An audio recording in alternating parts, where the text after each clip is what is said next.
Interview with Gary Stern of Stern Pinball. Interview with David Fix of American Pinball. Hi, my name is Jonathan Houston. I'm the editor of Pinball Magazine, and I'm joined by... Hi, I'm Martin Ebb, and I'm the editor of Pinball News, and we're here to bring you the very latest information, and as we look back on the month of January 2024 in our Pinball Industry News PINcast.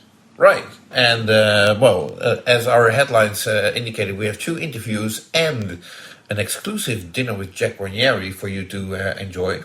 And but there's lots of other news as well. So what we'll do is the interviews will be part of when we discuss the news from either Stern Pinball or American Pinball. And the dinner with Jack Ranieri will be all the way at the end of this episode. But it's really something interesting to enjoy, I think. It's not something we've done before. Yeah, exactly. So. Yeah, and hopefully it's something we'll be able to repeat in the future. But let's see how this one goes. But let's start off then with our very first headline, which was all about Stern Pinball. And, it hasn't been that exciting a month, I suppose, for the biggest pinball manufacturer in the world. Well. They did release Jaws. No, that was last month. We've already covered that. No, we covered it because we waited with our release. Yes, so we covered that. But still, for them, it was a big month. They revealed Jaws. They announced it. That's true. And they showcased it at CES in Las Vegas and the EAG Expo in London, where we both also were present. Yeah, that's right. At EAG, they had a Jaws Premium and Pro on the Electrocoin stand, along with a Venom and Avengers Infinity Quest and 007 James Bond as well, lineup of 5. Surprisingly, no Foo Fighters. No Foo Fighters, no. But I guess from that point of view, the older games, or the non-current games, I suppose, they probably have what they have in stock. From Electrocoin, but the 2 Jaws machines would have been brought over especially for that show. Yes. So they probably had a Venom and an Avengers and a James Bond. But it was busy there on the stand, I have to say, all the time. A lot of interest, obviously, in Jaws. Yep. People liking to compare the Premium and the Pro, because the Pro doesn't have the upper playfield area and a different shark mechanism altogether that doesn't come out from under the boat in the Pro, and is there above it. It's busting out of a shark cage, or busting into a shark cage, I suppose. Mm-hmm. And of course, they were running the sort of the Stern Insider Connected leaderboard system as well, as they tend to do at all shows. I think we both made it.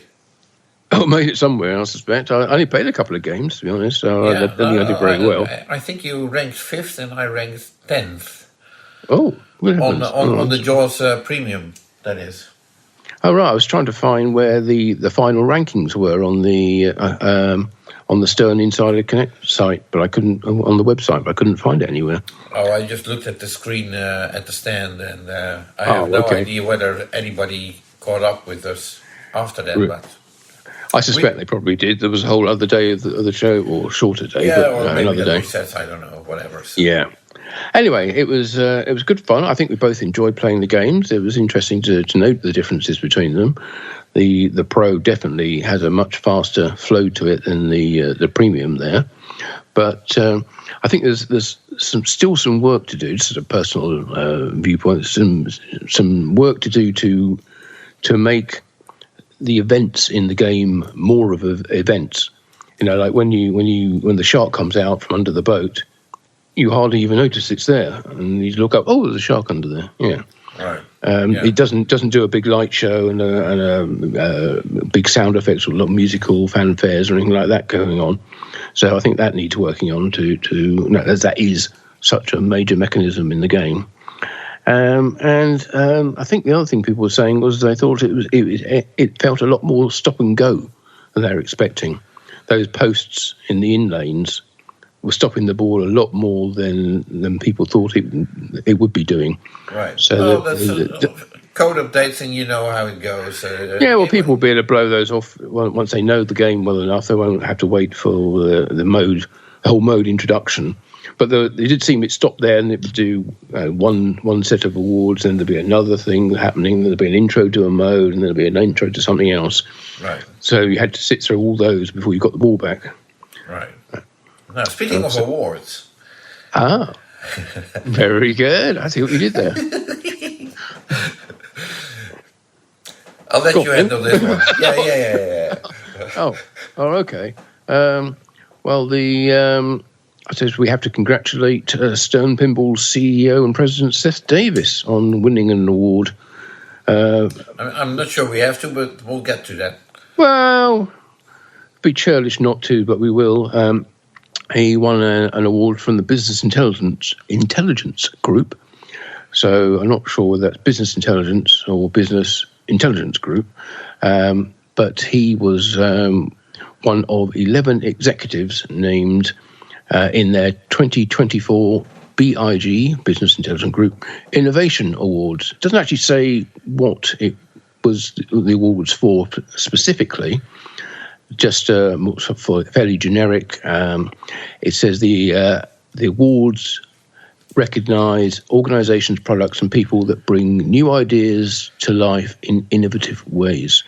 And if that's not generic enough, I don't know what is. So it says organisations from across the globe, or around the globe, submitted their recent innovations for consideration in the BIG Awards. Right. And nominations were judged by a select group of business leaders and executives who volunteered their time and expertise to score submissions. Right. So there you go. So, and then you get an award which is completely meaningless.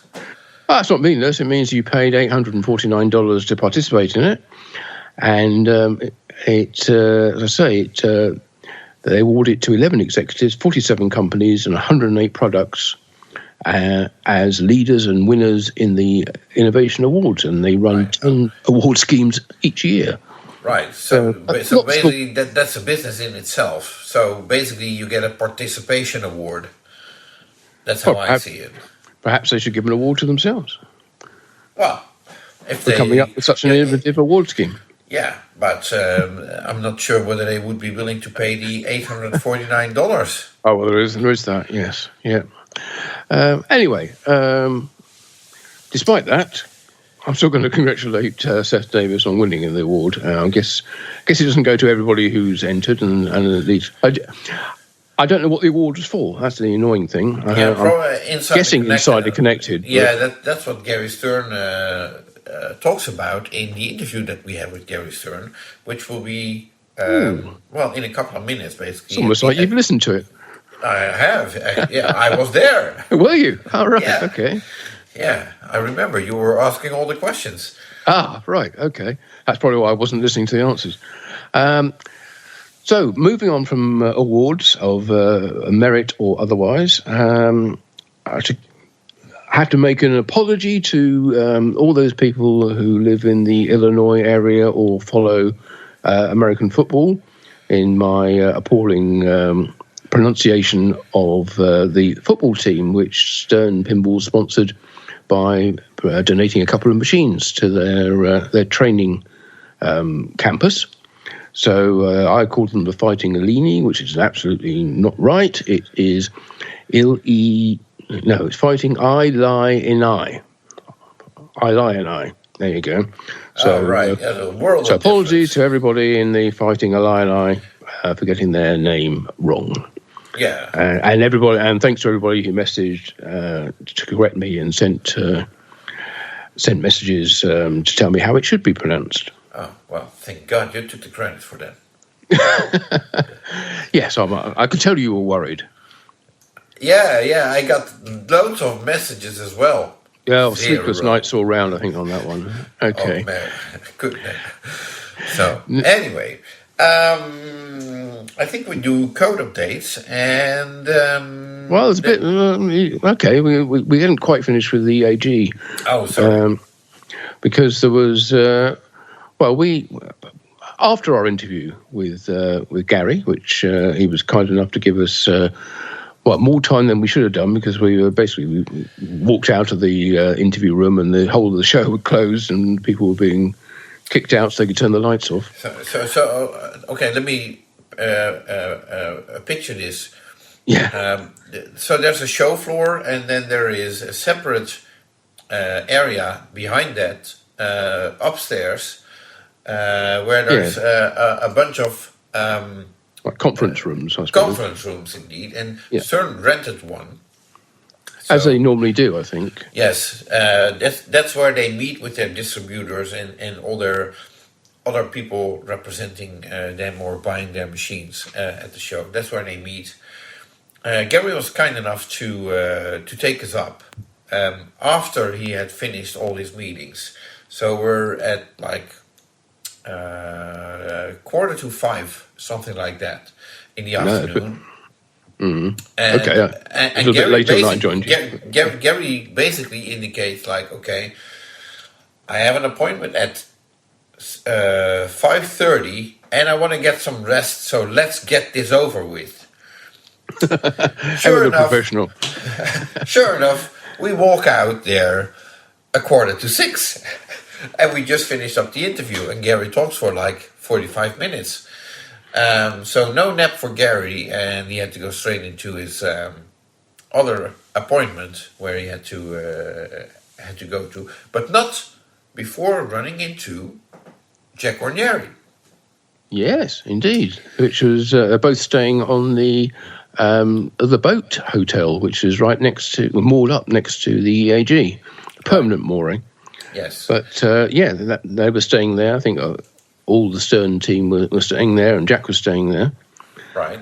And well, this wonderful moment was actually captured, and I think it was Jack walking up to Gary, and there's a photo on the internet going around, and you can find it on the Facebook page of Pinball Heaven in the UK, where you basically have Gary Stern and Jack Ranieri hugging it out. Wow. Almost like they're dancing. Yes, and neither of them is trying to strangle the other one, I don't think. No. A nice... was it a reconciliation, or was it a meeting of minds, shared objectives, or... That's between the two of them. It's not up to us. No, we can but wonder. But a nice scene anyway. So yes. So that was the other news really from EAG. Was one of the other. We'll get back to EAG when we discuss there's the a lot other more to report from there. Yes, because there were many manufacturers. I think 8. Different manufacturers. I think were represented. Or was it 7? I can't remember. I did write a report about it. Of course you did. Yes. So you can read all about that on the Pinball News site. But anyway, as you say, getting on to the code. Yes. This is Jonathan's opportunity to find himself a pillow. But fortunately, there's not much this month. Or at least there wasn't when I checked just now, it was basically only Jaws this month. And it was not a surprise, as that's their current game and that's getting all the attention. It's up to version 0.83. And really, there wasn't even a huge update to it. Only fixed a few issues with the motor on the fin drop target, which would occasionally run the wrong way and run into a stop. Sometimes it would trigger itself, and then they added a new video mode as well, or changed the video mode, I should say. Changed the way it works, so the Great White can now charge directly at you. It's if you've seen it before, then you'll know what I mean. If you haven't seen it before, then it won't mean a thing, so I won't say any more about it. The fishing reel flasher is now added to the general illumination, and the super spinner, which was a real points monster, has been relegated, I suppose, from scoring 1.5 million points a spin down to only 200,000. So it's not the most valuable feature that it used to be. But and that's basically all there is in the Jaws update, and Jaws is the only code update that we got. So that's the end of that. Okay. So moving on to. I think I caught you off guard there. Oh no, sorry. Over the other side of the room. it's time for to catch up with Gary Stern. Yes, like I said. Yep. Like I said, at the end of the second day of EAG, we were able to sit down with Gary Stern. Actually, I was already talking to Gary for like 10 minutes, but then after that, after Martin joined us, he sort of repeated everything that he was just telling me. So Gary's a little bit. I'm afraid I had been wandering around the hall doing my video while Jonathan was trying to call me and say, Gary's ready, let's do this interview. And I was sort of wandering around doing my walk around video, and I can't kind of stop in the middle of that. Right. So after I finished, I went up and joined them, and what you will hear is our chat about all kinds of things to do with Stern Pinball and the pinball business as well. Yeah, and just as a little heads up, Gary had been giving sort of presentations to distributors and people alike all day, and he still had his sheets with him. And basically, we got the same presentation, although all the sheets were mixed up. So he's occasionally looking for the right sheet, and he can't find them. And so, but basically, most of the stuff you'll be hearing is actually the stuff that was told to distributors during EAG. So enjoy. So, how's the show been for you? The show's been great, absolutely great. There's, we've got 5 pinball machines, 4 different pinball machines, plus 2 versions of Jaws. The reception's great. They're all attached to the leaderboard. Everybody's having a good time with it. And, as I've said many times, Insider Connected is the future. I was explaining to Jonathan before you got up here that my partner and I invested a lot of money in the development of it and continue to invest a lot. And it's just barely, Doug describes it as the baby was crawling and now it's walking and it hasn't run yet. It's got a lot more development to do, both for the professional operator and for the player. But that's the future. Every product that has a future needs to have connectivity. I can start my car with my telephone. My new washer dryer calls me all the time, and I wish it had stopped bothering me. But everything's doing this. You leave your garage door open, and your phone's going to tell you it's open. But how do you get over the level of suspicion that comes with a product like Insider Connected? That not only is it, yes, it's great now, we've got leaderboards, we've got our own personal achievements and that kind of thing, but somewhere down the line, Stern Pinball is going to want to start making some revenue from this. It doesn't pay for itself at the moment. It doesn't pay for itself. There'll always be a free aspect to it. Yeah. Although there'll probably always be a free aspect. I can't say that for 100 years, but we currently think there'll be a free aspect to it. But right now, we're just adding to it, and we added in Venom a very important feature with the leveling up, and there's career feature in Jaws, and this allows a player to reach a particular level or accomplishment and go to the next game somewhere else in another country and continue without having to start over from scratch, which for a player like me is very important, because what you guys see playing, I never see. I never get there. But now I'll have a chance to get there on some of these things. You said it yourself. You and your partner have invested a lot of money in this. Yeah. You're going to want to get some return on that money. Well, part of the return is selling more games. Part of the return is operating more. Yes, it sells more games, and it earns more money. Our gameplay on the games that are attached, the gameplay's up 50%. These are statistics that we can get out of the game. How many of those are operators and how many of those are home users? Oh, no. Because home users don't pay anything for the extra games. No, I didn't say they were all earning 50% more, because some of them are home. But it's 50. Well, here's an interesting stat for you. 70% of our games are sold to the home, are in the home. 70% of our gameplay is in operators' hands.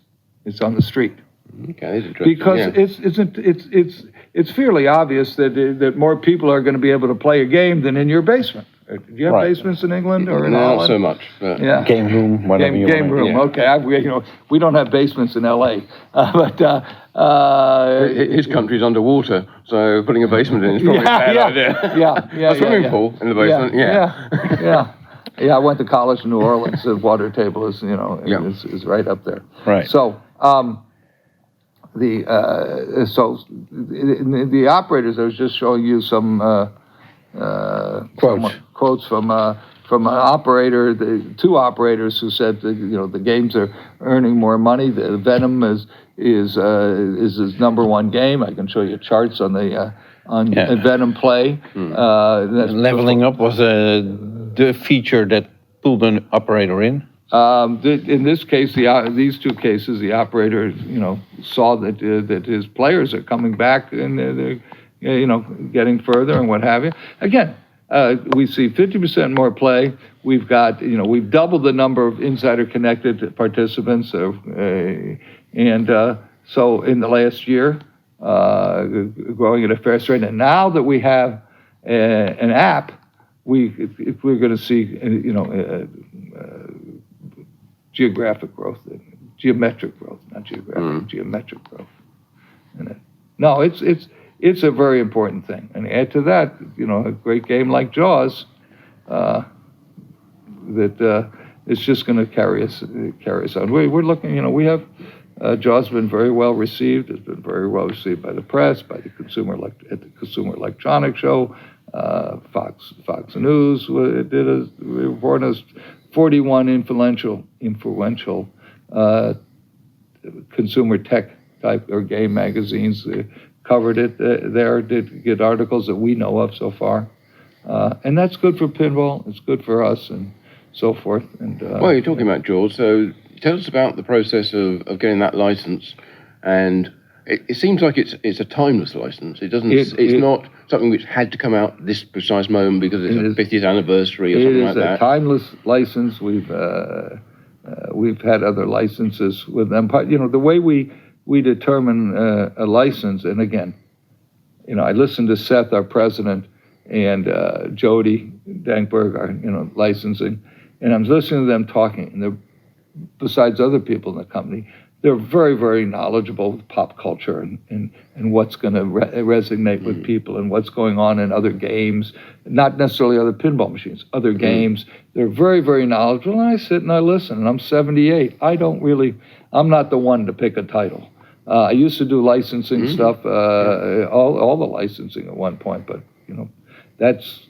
that's grown past me, shall we say, or I've grown under it or whatever. Right. We'll have a meeting. We have meetings regularly every 2-3 weeks. It has myself, my partner, George Gomez, who's, again, very into pop culture, Jody, Seth, John, who's our CRO,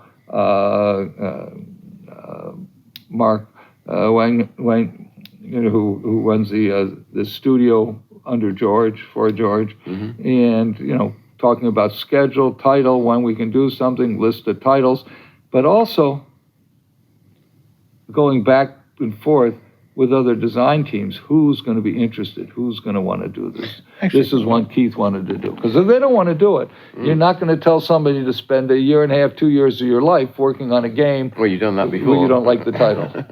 Right. So, no, actually, I was going to ask, okay, so once there is a list of, these are the licenses that we have available, how much input does a designer have on saying, yes, I want that one? Yes, or, yes, and some of better it we give want this to one to someone and else. Nobody wants, and then it doesn't happen. Right. Oh, it's interesting though, because you're reading off a list of names of people who are involved in the decision now. Because Stern Pinball, obviously named after you, but it's a huge company now. There's a large number of employees working. It's a big company. You've seen the new factory. Jonathan has. I haven't. I couldn't make it. Unfortunately. Oh, that's right. Okay. It is the first time in my 76-year business career that I can look at a factory and say, this is really a factory. This is not, and this is a high building. Our last building was 105,000 square feet, or call it 10,000 square meters.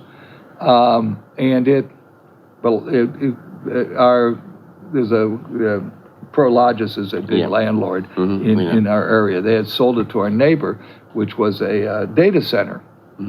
And data center, actually, our lease was up. We were on an extension, and they actually said, "Here's some money, go away." And we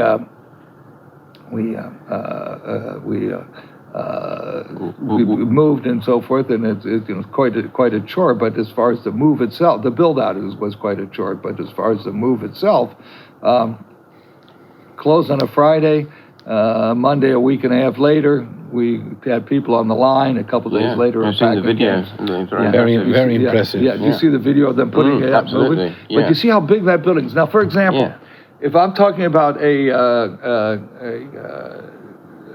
165,000 square foot building, but the parts department or the replacement parts can go way up high. I know. So in a sense, that part of the footprint you're doubling what you had before, and it's fully air conditioned. The factory part is air conditioned, which in Chicago is significant, and probably will become more significant with global warming. You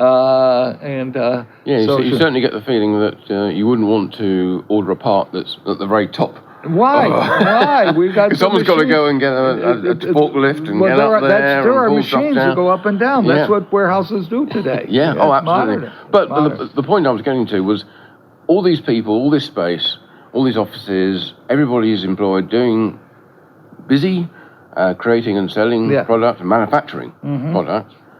What's your role now? I couldn't have defined it before. When I was CEO. I mean, you're here in London at the show. Well, so you're still going to shows. I'm still going to some shows. I will, to a major show like this. First of all, I have a lot of friends that I like to see. And in addition, people want to see a continuity in the business. I'm, the significant owner. You are still the face of the company. Yes, and that's true. And in this particular case, as I was explaining to Jonathan, because you can edit in so we don't do it twice, Seth, who, by the way, is smarter than I am, has better questions than I do, understands pop culture, as I said, understands games. He is a gamer. And just won an award. And just won an award for innovation with our, which is, Insider Connected and what have you, and great game design. He's taking his daughter today to start university in New York, at NYU. So that's why he's not here. Your family comes first. You have to do that kind of thing. So I'm here doing a presentation he would have done to the distributors. This room set up the way it is right now because we had our distributor meeting. I think we're pretty unique in having a distributor meeting. I started that a number of years ago, and I don't think anybody else does that. We had a distributor dinner last night and a meeting. I don't think anybody's got the same kind of distributor network that you have. And that's probably true. That's probably true. Many other companies distribute to our friends at Sega or at Namco and don't do their own. We've always done our own distribution. Always, never had a third party.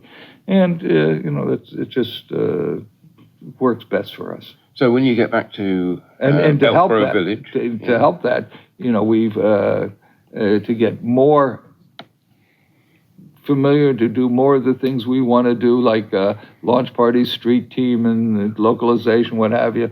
We hired Lloyd, who used to be with Seaben, and is very familiar with the business, is very familiar with these customers that are here, so that we can do a better job in Europe and expand our market here.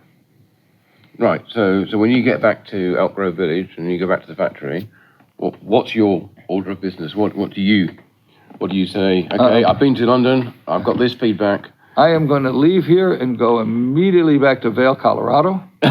which is where we'll go skiing. Yeah, snowboarding. I'm a snowboarder. Yeah. This is which 78 and still snowboarding. Yeah. This is where my official residence is. So I spend part of the year in Chicago, part of the year there. Having said that, I'll be in Chicago next week, and I'll be in Chicago the week after. I will go in between to Vail, but I'll also go to. I may change my mind, but right now I'm going to San Diego because the AMOA, the Operators Association, has a state board. The various states, many of them have their own AMOA chapters or boards, and they have all states meet and talk about issues. And so I'm one of the people that goes to it. With also Evan Kirby from our company who handles coin-op commercial sales. He'll be there. Right. So still keeping busy then when you're not on the slope. I'm a little too busy, but no, I still participate in a lot of meetings. Sometimes I'm listening. Sometimes I'm participating. I'll be working on what we're going to. How many yet we're going to build when of Jaws, for example, that type of thing, based on what happened today and yesterday, and so forth. Right. Now, we still have, let me say, we still have, COVID may have lessened up. There are still parts and lead time issues. We still have a backlog of games? A backlog of orders? Yeah, exactly. Yes, we do. But I will say it's not, it's not the tremendous backlog that we couldn't even deliver against, a year ago for two reasons. One is that we filled a lot of it, and the second reason is we're able to build more in this new factory. Yeah. Right. And so as I said, 70% consumer. You have to, even for coin-op, you have to have some variety in stock. Our dealers, distributors need some games in stock. You can't sell in a retail business without having anything on the shelf. Somebody, first-time buyer, which is what we need, first-time buyers, comes once a game, and you say, okay, fine, 9 months. Well, they're going to go buy something else. They're going to lose interest. Likewise, a new FEC opens and they want 6 games. 6 different games. Well, somebody's got to have 6 different games for them, and that's once again that puts us in being the company that can do it. Especially because we've decided, for 2 years we only made 2 cornerstone games in order to catch up, and that's part of the reason we were able to get the backlog down and to a reasonable level. And now we're going to go back to our policy of making 3 cornerstone games. And one of the key things that you've always been very keen on is getting games out to operators rather than straight to home buyers. First, Operators first. Tell us about the rationale behind getting them on the street first. More people see them and can play them and have an opportunity to say, "I want the pro model." We specifically do the pro model first wide, but I'll tell you that there are more operators operating premium games, especially if they've got a clientele in the location that are pinball enthusiasts and are looking for it. For the premium models, some people operate LEs. I can't tell you I would do that. But they do it, and for a reason. They get money back. Yeah, it draws people. Yeah. I just wouldn't want to beat up my LE, but they do, and they're smart. They know what they're doing. The numbers work. Yeah. The numbers work. So, it's this particular game is Jaws is going to be. I think that Venom is a great game. I can show you charts. It's a great earner. It's a #1 earner, better than. I have a bunch of papers here, but this is for my presentation, so now they're all shuffled together. Or I'd show you some charts.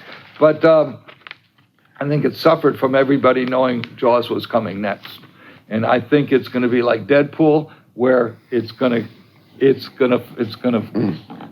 seek to the top. It's been a bit of a sleeper game, you think, and it'll have its moment. It is going to grow. It's going to grow. And then another thing, we did 90 code updates last year. 94. 94, I think it was 90, but okay, 94. I think I quote 90 in my speech, but assume you're right. It was over 90. You're right. It was over 90. Now, see, this is one of the things which I bang on about in our PINcast is why is your software structured such that if you change one thing, you have to release whole new code for every single game? There are certain things that there's an operating system, let's call it, that need to change. I mean, one of the things you had to change some pricing schemes for Scandinavia, Denmark, and okay. Sweden, So then now you're going to. So why have you got to roll that out to every single game? Every single game's now got an update. Why don't you just go? You don't know here's where one update. Because you want to have one operating system that carries forward for the future. Yeah, but it should be one update to the operating system. It should be game independent, something like that. I can't answer that part of the question. There are other things that have to do with whether it be security, which we have to be very conscious of today, especially with Insider Connected, people security. Yes. There are other things that that have to be done. Now you're asking a accountant and lawyer how to write software, and I can't help you with that. But that's why we have great people who do this. I just look at your list of changes, the README files that are published on your website for every single software update, and I go, oh, that's the same as that one, and that's the same as that one, that's the same as that one. I'm sure there are other differences, but we don't necessarily know them. There are many things. Some things are bug fixes, but many things are additions and changes to the game. Yeah. It is something that brings a new excitement, a new level to the game. We find that the additions that we make just freshen the game. Oh, and some of them are just fresh. And we will continue to have freshening updates. Well, we cover them every single month. All the updates that you pushed out. We're thinking about doing a spin-off PINcast where we basically read the README files for the code updates. I'm sure everybody is going to want to sit and listen to you read that. Why don't you?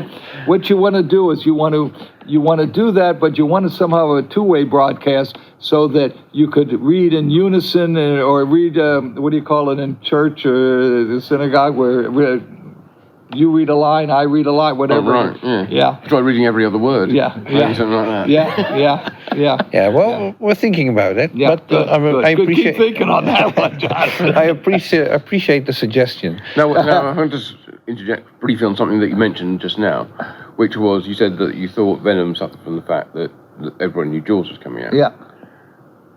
Why did everybody know Jaws was coming out? Is one thing, but also off the back of that. With Jaws in particular, there's been a number of leaks of various aspects of it. Yes, we're looking at that. Is that something you condone? No, absolutely not. Because it's something that you plan? No. Part of the strategy? There's got to be that suspicion that this is a Stern Pinball No, it is not. Promoted leak. And we have had, I can tell you, I don't think there's anybody more angry than Seth is about it. I'm just we're sort of beside ourselves, and so we will be changing. We'll do something changing procedures, as I said to people, distributors, and to control it. It's not helpful. It's not helpful. But I come from the day where you never talked about the next game. No, absolutely. Because speaking of which, I want to sell it today. But there is. Would you like to know what the next game is? Well, there's already a couple of names circulating, but I can imagine that your focus currently is Jaws. Say that again? I can imagine that your focus currently is Jaws. Yes, my focus is currently Jaws. On selling Jaws. Yeah, that it's my usual routine. I love all my children, but I will go out in the factory, see what we're building, and that's the one I love the most that day.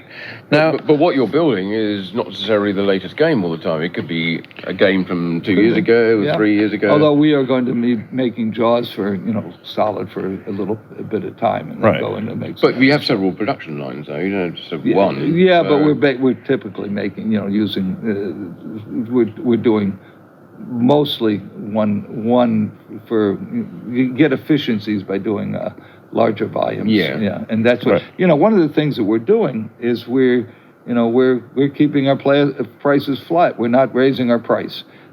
We hope to do that as long as we can. But on Jaws is the same price as the games from last year.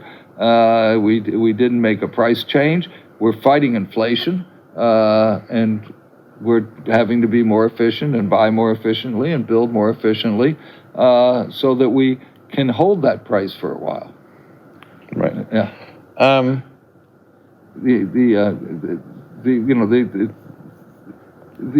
We already talked about the career feature in Jaws, but one of the things that whether it be the community or people thought is that we wouldn't get assets, and you've seen the game. It's loaded with film assets. It's got video, lots of video clips from the game. It's got Dreyfuss custom speech, John Williams theme, and that's hard to hear, by the way, on the show floor like this. But okay. I wonder if it's balanced right. I'll have to ask about that. Well, it's just too noisy to hear any music. Yeah, it's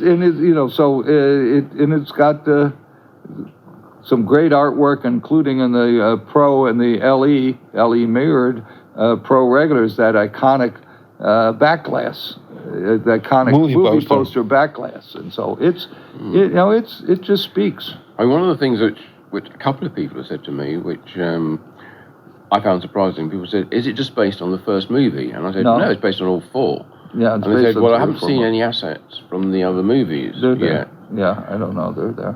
Right. So there's more to come. Well, you would hope so. Yeah. There's always going to be more to come, but I think it's based on the first three. Right. Yeah. I think so. So you got to three. Now you ask what I'm. You ask about my participation, what I'm doing. Yeah. Well, I don't know everything to answer you guys. I don't know it all like I used to, and I used to do the webinars myself, and I knew that game. Studied it, and now I'm a player. The games are a lot simpler than they are now. Because the rules and the amount of content in the games. Not the last 2 or 3 years. I was doing them up until. Oh right. Usually you got a game up in your apartment. Yeah. You quit doing that? No, I still have Foo Fighters there. That's the last one I did, and I happen to like the game. Right. Yeah. Okay. So I have premium in the apartment. So we were just talking about doing multiple games or on various productions lines, doing different games. There was a statement to distributors recently that about limited edition games only being run at the launch of a game. You can buy our new limited edition games with confidence. We're going to make any new LCD game will be, and I'm saying LCD game for a reason, will be one limited edition. We may come out with other versions that are premium or pro, like we did Lucy on AC/DC, and it's a great story. You know how you level a game by getting under it and you lift it on your back. So at this show, I am under the game, lifting it on my back. It's a Lucy, so you got her over me. I'm lifting her on the back, and George Petro of Play Mechanics took a picture of that and sent it to me. Yeah. Right, but you won't be redoing what you just did with Elvira. Then with the blood red kiss edition. Yeah. There will not be limited editions redone. It's certainly on anything going forward. LCD. If it's an LCD and we decide there are LCD games that maybe we should make more of again. Because we weren't making as many games in the community and in the general buyer. The first time buyer there's just so many more buyers and people want, and they may want some of these games. LCD games, first of all, a lot of what's in there has reached last buy. You can't build everything. Because the license has expired on those? Oh, no, I'm saying the parts and all that. Parts. The license have expired. If you want to build one, you're going to have to see if the licensor wants you to build to do it and to do a special. So we might, do a redo or an anniversary edition or something like that. Redoing it probably with an LCD, and again, whether those how we do those and how we talk about dot matrix games now. You could redo that. Pre-LCD games, basically. Yeah, pre-LCD. Right. How we would do those and how we would package or how we would market them, because they would be different games than the original. Can't. This is far afield. But there is a desire for some of the games that were dot matrix games that you wouldn't make as a dot matrix today. And developing one of those, by the way, is almost like developing a whole new game. You got to play for layout to start with. That's all you got to do. Yeah. Right. You have to rework all the assets. Of the game. Yeah. From the sound through to the graphics. Yeah. So just purely on a personal preference. Yeah. Which pre-LCD games would you like to see to be turned into an LCD game that you're like, I would like to see the games that the customers ask for. Again, you don't want me to... But you've asked them? Have you asked the customer what they'd like, and they give you feedback? We've had some input from it. Over the years, people say, why don't you make more of this, or why don't you make more of that? So, but there's no plan right now that I'm going to do it. And if there was, I wouldn't tell you. No, I get. I asked for your personal preference. It doesn't have to say. That doesn't have to align with any plan whatsoever. Have you found me on the playfield? Oh, I've seen you in that. And did you find it on the playfield? I haven't seen it. I've seen it online. I didn't all right. look for That's it. one of the things with the distributors here. I said, who's seen me? Whoever the first one to tell me where I am, I'm sending him a jersey or something, So we had a little contest on that. Right. So now we were talking about moving to a bigger facility. We actually moved to two bigger facilities. Yes, because you have the woodworking shop in a different location. Yes, a block and 2 blocks away. It's very close. It's walking distance. It's a long walk, but it's walking distance. So, but you've been in this industry for, like you say yourself, for 76 years. Mm-hmm, mm-hmm. You've seen the highs and the lows. Yeah. I mean, even Stern Pinball at some point was down to probably less than 15 employees. And you started out with 3, only with Shelley and Joe and you. Yeah. You grew the business at some point. Well, when the unfortunately, I don't think we were down to 15, but we were down. So, because you can't run it. You can't really run a real business with 15. But you must be at an all-time high right now. Up and down a little because we do some adjustments. We just got done with an inventory. We closed for a week plus 2 weeks to take inventory. This operates your MRP to have a clean cut inventory. We just got the new ERP system after a lot of work and a lot of time, mostly working, and it was when we started an ERP installation before COVID. COVID comes, it's really not the best time to be changing your ERP, your whole computer system. And the consulting firm that we were working with went bankrupt during COVID. That doesn't help either. No, so you can imagine that this, this was, and it's very expensive. So any event, yeah. So does that change does that impact on manufacturing then? Oh, having a better system and more control and more knowledge. But why are you doing that inventory? Oh no, we stopped building games. You stopped building? Yeah, no, you typically close. Back in the day, I'm going to say the 70s, and my father's days at Williams or what have you, you would have a summer vacation, and that's when you would take your inventory because your year end was in July or something like that. Our year end is December 31st, and that has to do with U.S. corporate and tax law. Oh, right. Okay. So get done with your Christmas business, Again, we're 70% consumer home business. Get done with the Christmas business. Take your inventory and get back up to start the new season. You wouldn't close down while it's the height of summer and it's too hot in the factory. We're air conditioned. We're air conditioned. You are now. We're air conditioned now. Yeah. Right. Yeah. So, but I wasn't present in the. I've never been at the facility where Data East built their games, or Sega. Is this the biggest facility? Well, yeah. This is, again, we are Data East, we're Sega. Yeah, we're I know. The same company. We started with in a 27,000. Well, we started in a couple offices in a 350,000 square foot building that was being torn down, so we got to use a couple offices, and that was Joe Shelley and myself, and then we had a tech and what have you. We moved into to 27,000 square foot.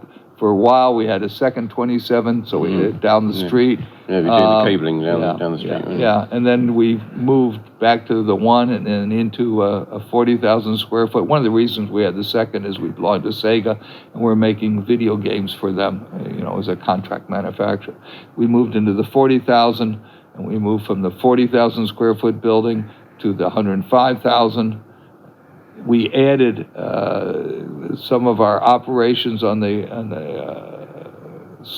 hard coat ceiling of the playfields, and that was up in another place that we rented a building, but we bought the existing supplier.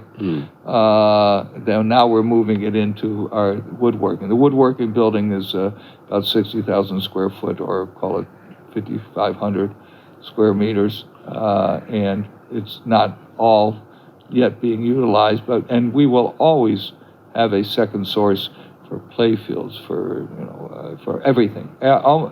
Virtually everything is second source. Second source other than yourself? Yes, almost everything is either one. Either two outside sources, or like we have three places making printed circuit boards for us. Okay. Right. I mean, would it have been ideal? I mean, I know there's an awful lot of dust and muck involved in manufacturing or cutting wood and printing playfields. Would it have been perfect to have it in the same building? It was in the same building when we were just doing playfields. We're going to be doing more. We'll need more space. And it is not ideal because, as you say, there's a lot of dirt and muck. Yeah. So you're happy with it being in a different location, and separated from the clean manufacturing? Yeah. I can sit here for another hour, but I know that you have an appointment at 6. It is 6 o'clock now. So in that case, and he wanted to take a nap before that. I'm afraid that's not going to happen. No, but when I ran into you, and then you got both you guys. Well, thank you for taking time out and joining us, Gary. It's much appreciated. My pleasure. It's always good to talk to you, and we always learn a lot about the operations of Stern I hope Pinball. I didn't give away any secrets. You did. Going to get mad at me and get in trouble. Well, you're still the boss. Yeah. Well, it's your company. But you still don't want everybody getting mad at you. So I'm sure you're used to that by now. Yeah. But anyway, thank you very much for joining us. Thank you. Appreciate it. I hope you enjoy this game. Yeah, and it is a great game. So big thanks again to Gary Stern for taking time out and extended time out from his busy schedule at EAG International Expo and talking to us. I hope you found it interesting and informative. Oh, yeah, absolutely, yeah. Not you, the listeners. we already knew all that stuff. Yeah. Sorry. Right, okay, moving on quickly. And so we would. Our second headline then was all about American pinball, because it's been I don't say it's been a busy month for them. It's been an interesting time. Right. Yeah. Not so much because they did something, but more they had to debunk a couple of rumors. Yeah, unsubstantiated rumors, as it turned out. Yeah. So, your English is better than mine, so you better address that before I say something that isn't correct. Well, okay, I'll say something that probably isn't correct then instead. Okay. There were unsubstantiated rumors that the company, American Pinball, that is, was either closing down completely or being put up for sale by their parent company, Aimtron. Right. Neither of which is apparently true.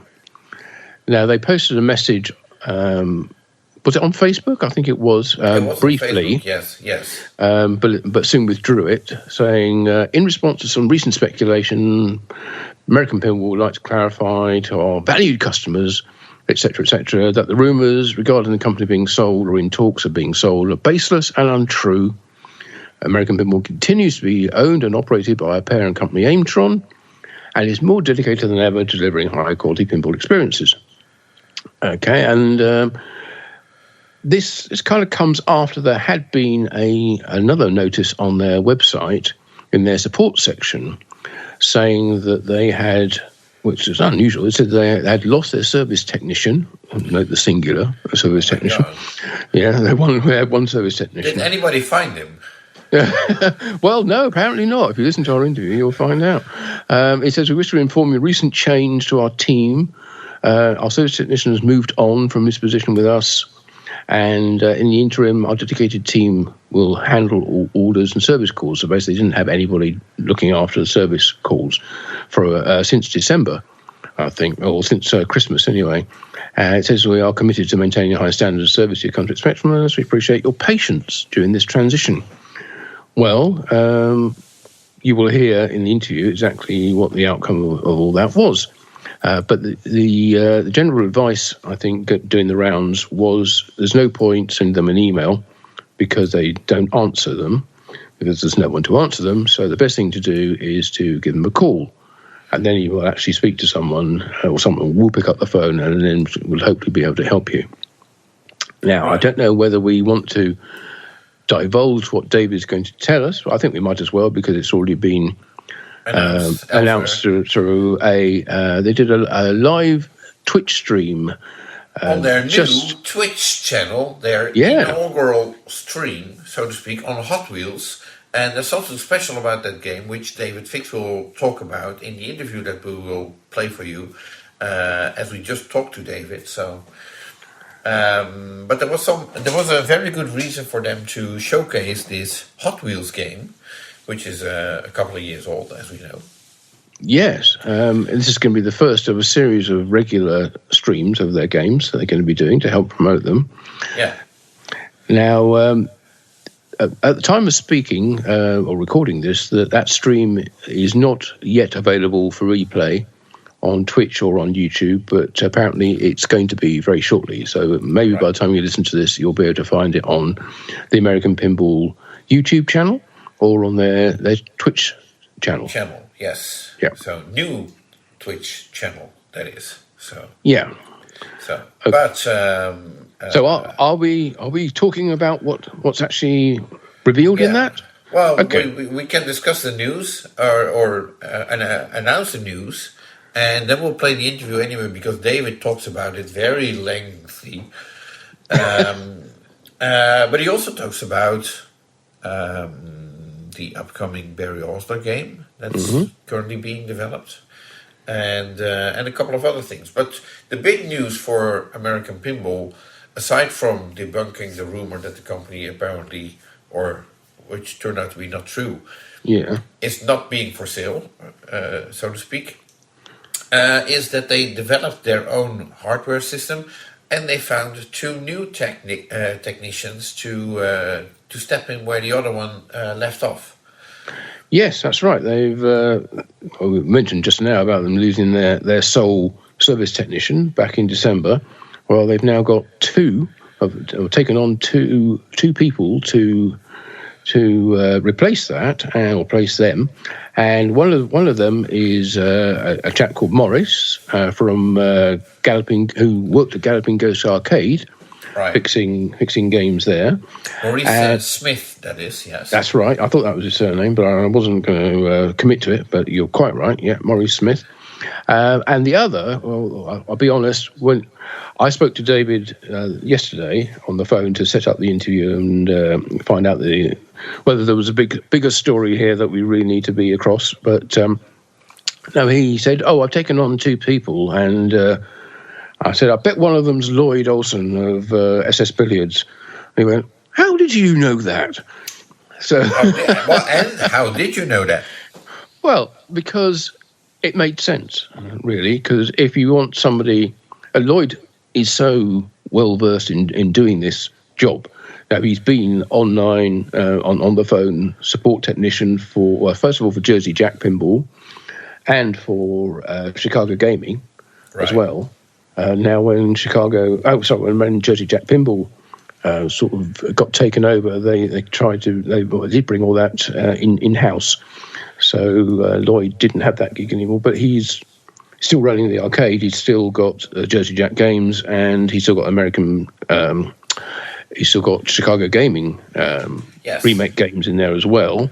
And is still doing technical support for Chicago Gaming, and it just made perfect sense to me that that's who you would ask. Also, Lloyd's a regular at Pinball Expo, and David Fix, obviously, is heavily involved in running Pinball Expo. Right. So they're no strangers to each other. Far from it. And it seemed like a great fit. So when he said, yes, it's Lloyd, I thought, well, fantastic. So I think that will certainly resolve one of the major problems they've had recently, and I guess they've probably got a big backlog of support issues to catch up on. I don't know how reliable their games are, but it could be, yes. Well, they had nobody for best part of 2 months now. Right. I'm sure there are plenty of issues. I'm sure the team there have been fielding things as best they can, but now they've got somebody or two people who are dedicated. And we asked David exactly how that's going to work out, having two people running a technical support line, who's going to look after what, what's the process going to be, and are they going to have the authority and the budget to deal with all the issues, and I don't know how many there are, but any issues which may occur as far as service replacement of parts is concerned. So you'll find out all about that in our interview with David.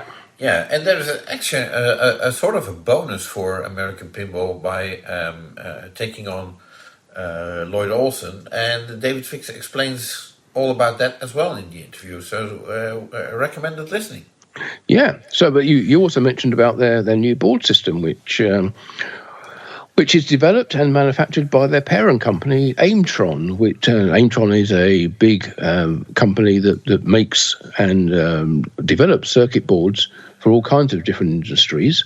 Yeah, they used to do it for Stern and Williams, yeah. Yeah, and Bally, and yes, they know the gaming industry, and they do stuff for slot machines and things like that. So they're quite versed in making systems designing systems which work in electrically noisy environments and are getting a lot of user activity on them, shall I say? They're being banged about and having a lot of vibration running through their system. So that they know all about that, and apparently they've been working on this for many years, and at one point they tried one system and it didn't really work out so well, so they started from scratch with what turned out to be their current system. Right. And well, their new system. Carry on. So for those not completely aware of what we're talking about, American pinball machines are currently run on the multimorphic P3 or P-Rock system. P3 Rock, yeah. P3 Rock system, to make it more complex, which is a board set that also can be used for developing your own pinball machine. But it's very reliable, so that's why American Pinball chose to for that system in their games when they started up. Now that they have manufactured a couple or put a couple of games into the market, it's a natural progression to develop your own board set and not be reliable on a third party. Absolutely, yeah. I mean, it's and the fact they're owned by Aimtron made it really only a matter of time before that step was taken, and now finally they've produced this new board system, which bear in mind that the American Pinball games still run on a PC. But all the hardware control, the control of the solenoids, the switches, the LEDs, that's all done through the P-Rock system currently or P3 Rock system for their current games.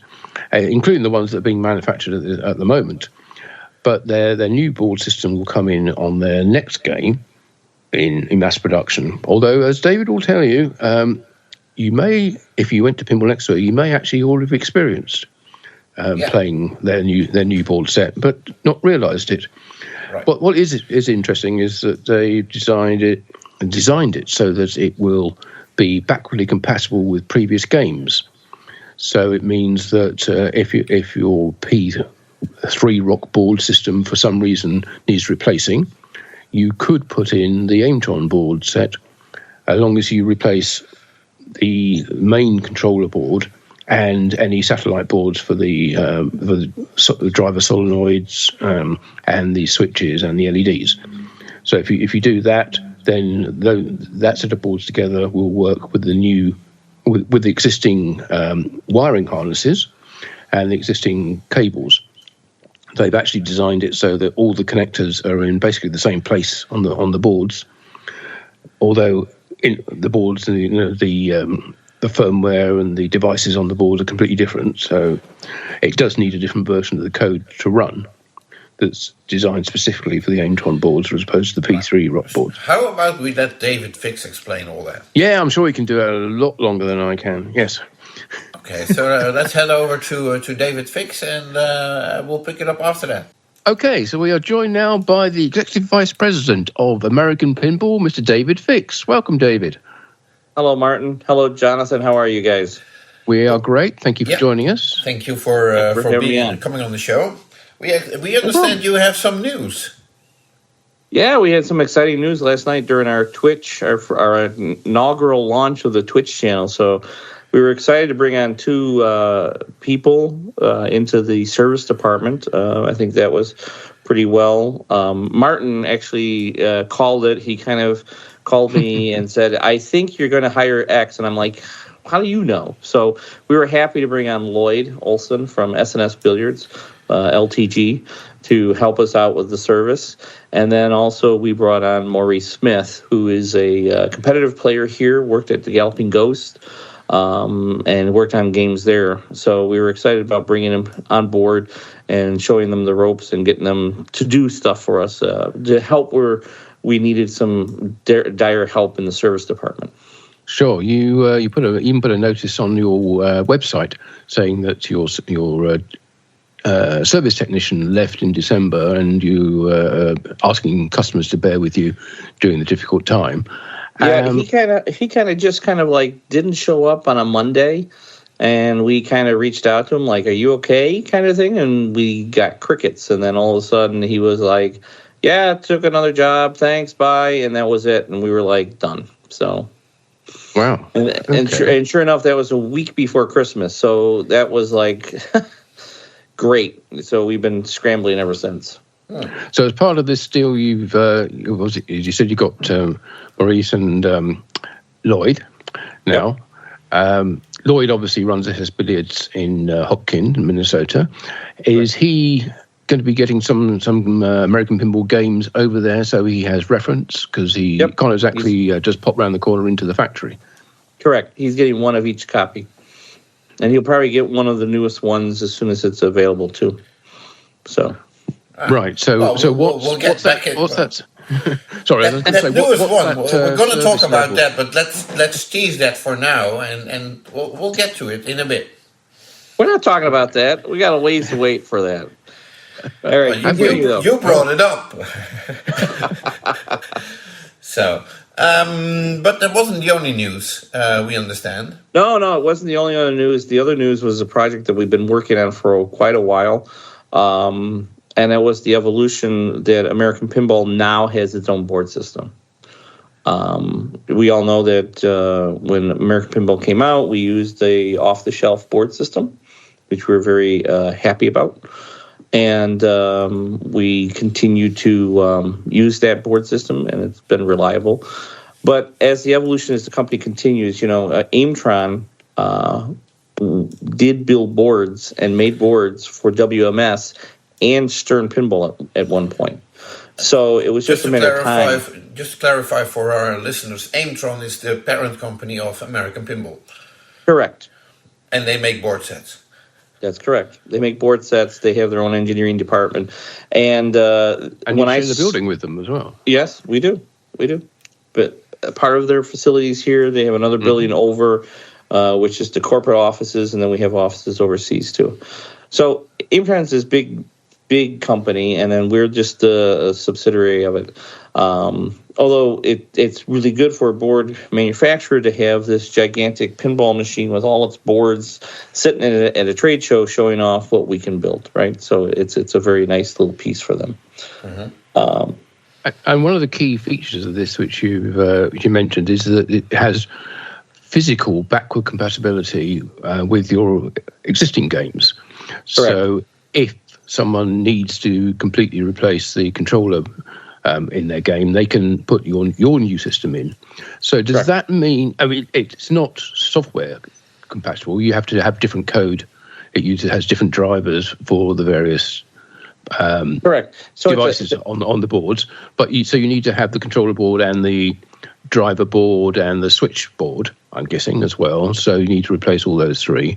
But presumably that means that you actually have to have the same, or at least very, very similar, pin-out connections on all these boards, so you don't have to replace the entire wiring on the game.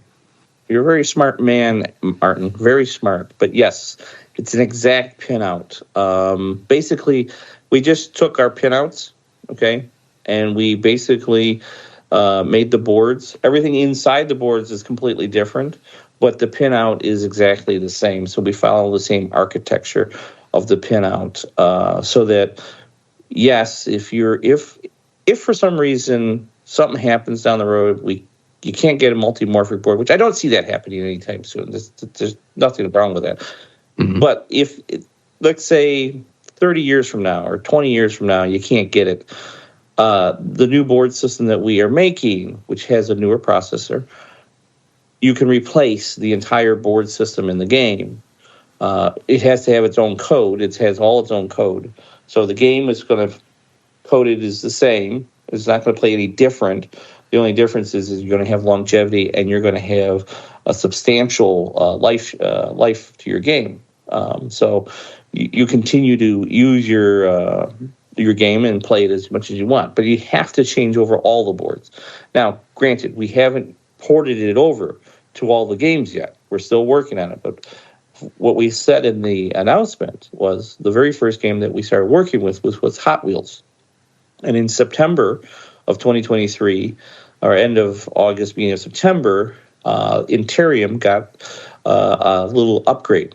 Okay, the Hot Wheels there had all the boards switched over to the new Aimtron system, board system, or American Pinball system, and we've been running it since then. So there's a steps of beta. Okay, there's a lot of beta testing, and I've shared this in many other podcasts that we use Interium as our test facilities. We test, new power supplies. We'll try new coils. We'll try new shooter rods. We'll try, a lot of new stuff in the game. People don't know it, but we're letting the public beat on it, right? So we wanted to put the new boards in September. We ran them through September through October. Expo came. Everybody came, played the games at Expo. And I think it's around Expo time that we upgraded the Galactic Tank Force that was there with the new boards. So you had a new board system in that one and in Hot Wheels at that time. And then we ran them all the way. In fact, I think it was about 2 weeks ago, the Illinois State Championship was at Interium and had the Hot Wheels in the tournament. It was played all day long through the tournament, and no one knew a difference that the boards were actually in there.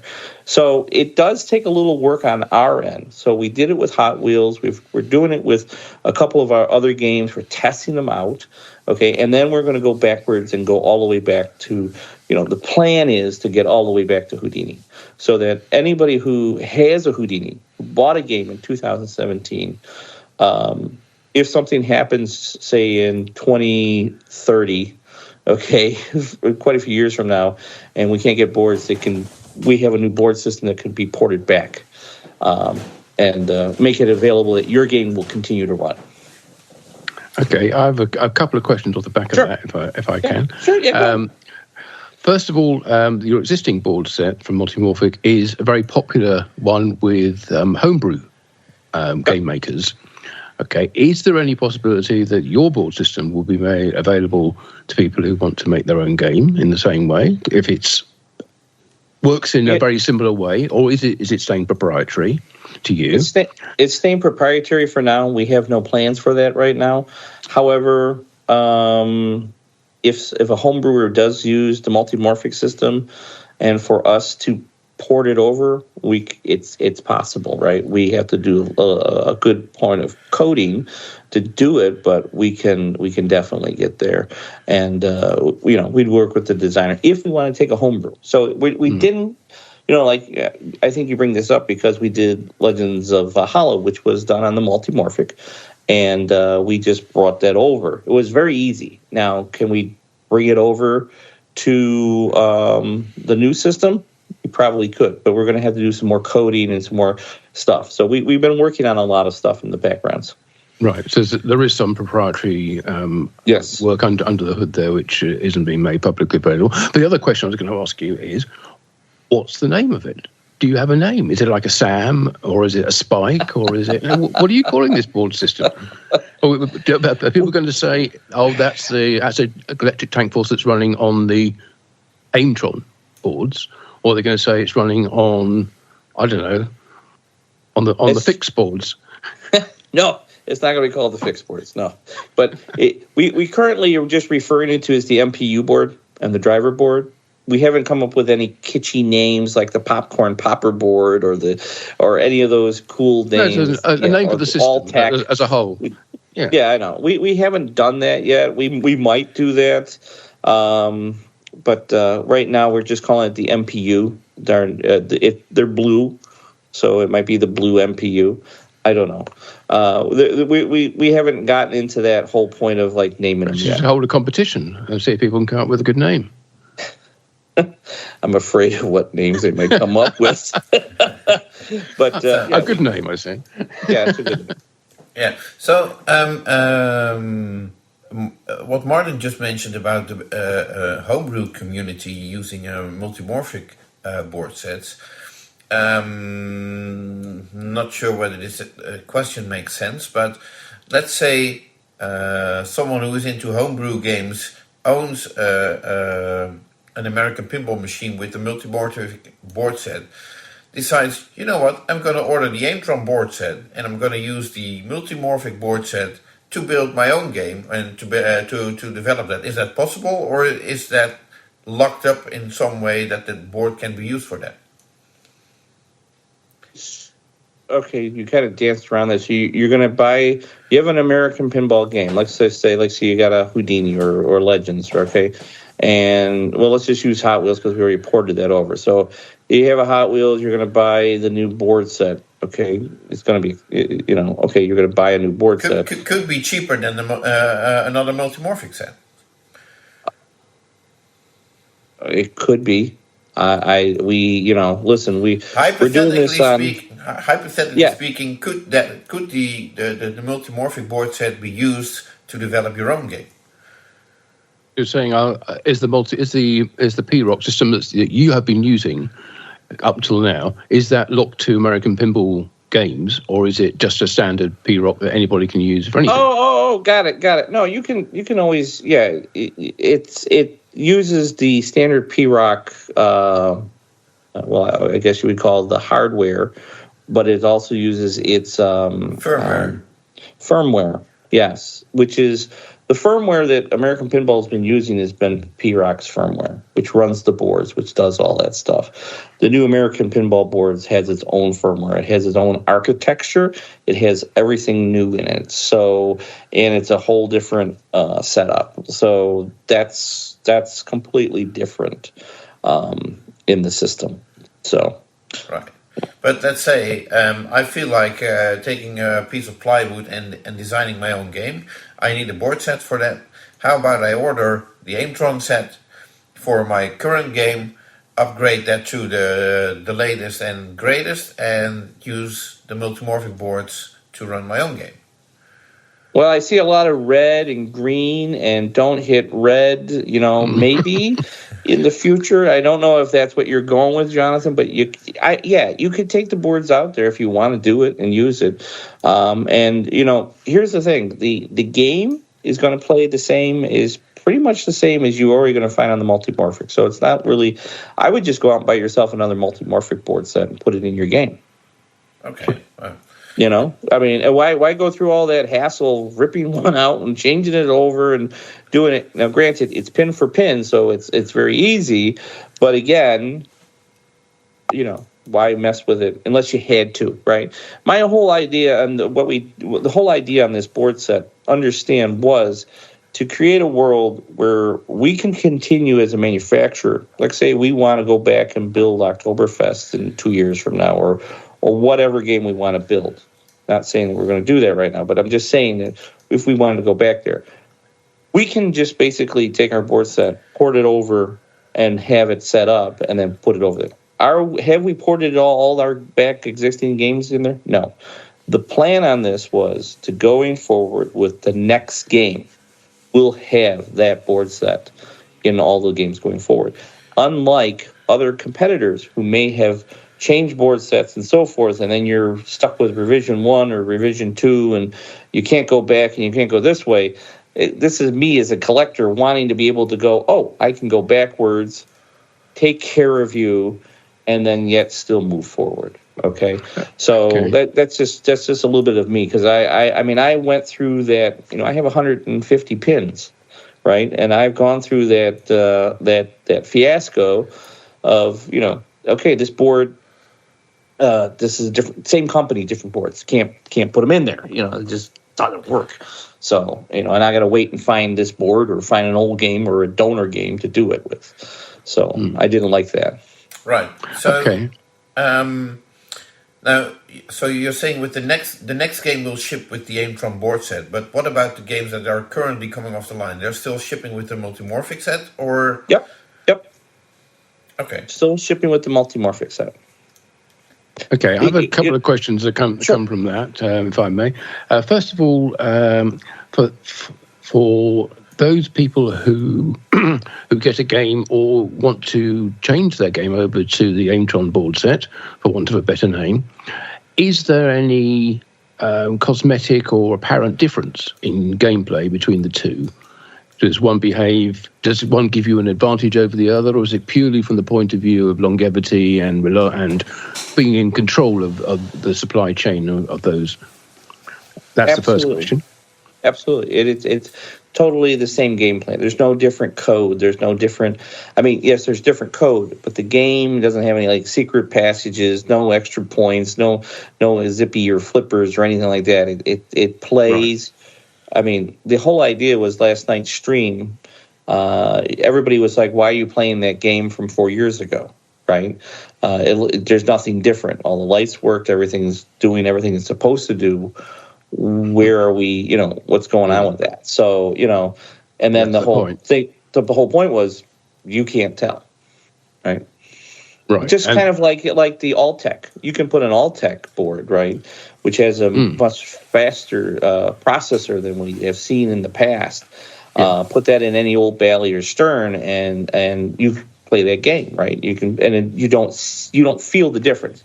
The hardware is all up to date, newer style hardware that just works. And it's not like we're talking that we went from incandescent bulbs to LED bulbs and trying to control the flickering. No, but we're talking about, we always used LED bulbs, right? So we're using pretty much the same state-of-the-art stuff, just giving you a board system that makes sense for a company of our age who's been in the business now since 2017 with Houdini, still making Houdinis, mind you, to bring out a game or to have our own board system. To show the longevity of the company, basically. Sure. And the second question I was going to ask, and it's something I think you may have mentioned, and I didn't pick you up on it at the time, is the controller board, or any of the boards, in fact, is it coded to a particular title? Or is it a generic board that can be used in any of the machines? Just you load the software up onto it in the same way that you do. Well, you load the software onto the PC, I guess. Sure. It's still running on the PC. Sure. There was nothing special about the board that's used in a Houdini. You could take it out and put it in a Hot Wheels. Correct. So with our next game that's coming out, if let's say you have a problem, you took that board and put it into one of our older boards. It has the architecture, it has the firmware, it has all that stuff already coded for American. You have to download the new code, for that game. Let's say it's Houdini or whatever. Let's say it's Hot Wheels. You download it, put it on the thumb drive, stick it in. Now it knows how to read the boards. The dip switches would need to be set, but everything has to be set in there. But you could get it working, yes. And understand, we will probably and most definitely have a video come out from our service department at some point, which would go and explain, how do I set the new board system up for a Hot Wheels? How do I set up a new board system for a Legends of Valhalla? How do I set up a new board system for a Galactic Tank Force? And then basically you could click on it, watch the 2-minute video, watch how we go through the documentation, how to hook it up, take your thumb drive, plug it in, and download your new code and put it on there, and off you go. And enjoy your game, Mr. Operator, Mr. Home, home collector, and you're ready to go rock and roll. So so basically what I'm saying is unlike other companies, I'm not forgetting us as collectors. And that's the key point. We're not forgetting you. You've been true to us. We're being true to you. We're the ones who are going to be, keeping your games up and running for many years to come. Okay, excellent. Now, there was some speculation going on, changing the subject completely because I think we covered the board set. There was some speculation going on the past couple of weeks about American Pinball being available for someone who wants to buy a pinball company. You addressed that in the in the stream of last night, but can we get a quick summary on that? Yeah, here's the other thing is we didn't have to release the new board system. We didn't have to tell everybody about the new board system, but we did because we're trying to tell everybody we're in it for the long haul. We have the backers, we have the company. Nirmal was on the stream. His father is in India right now. We have so many games already in the pipeline and ready for production. And we're trying, we're moving forward, right?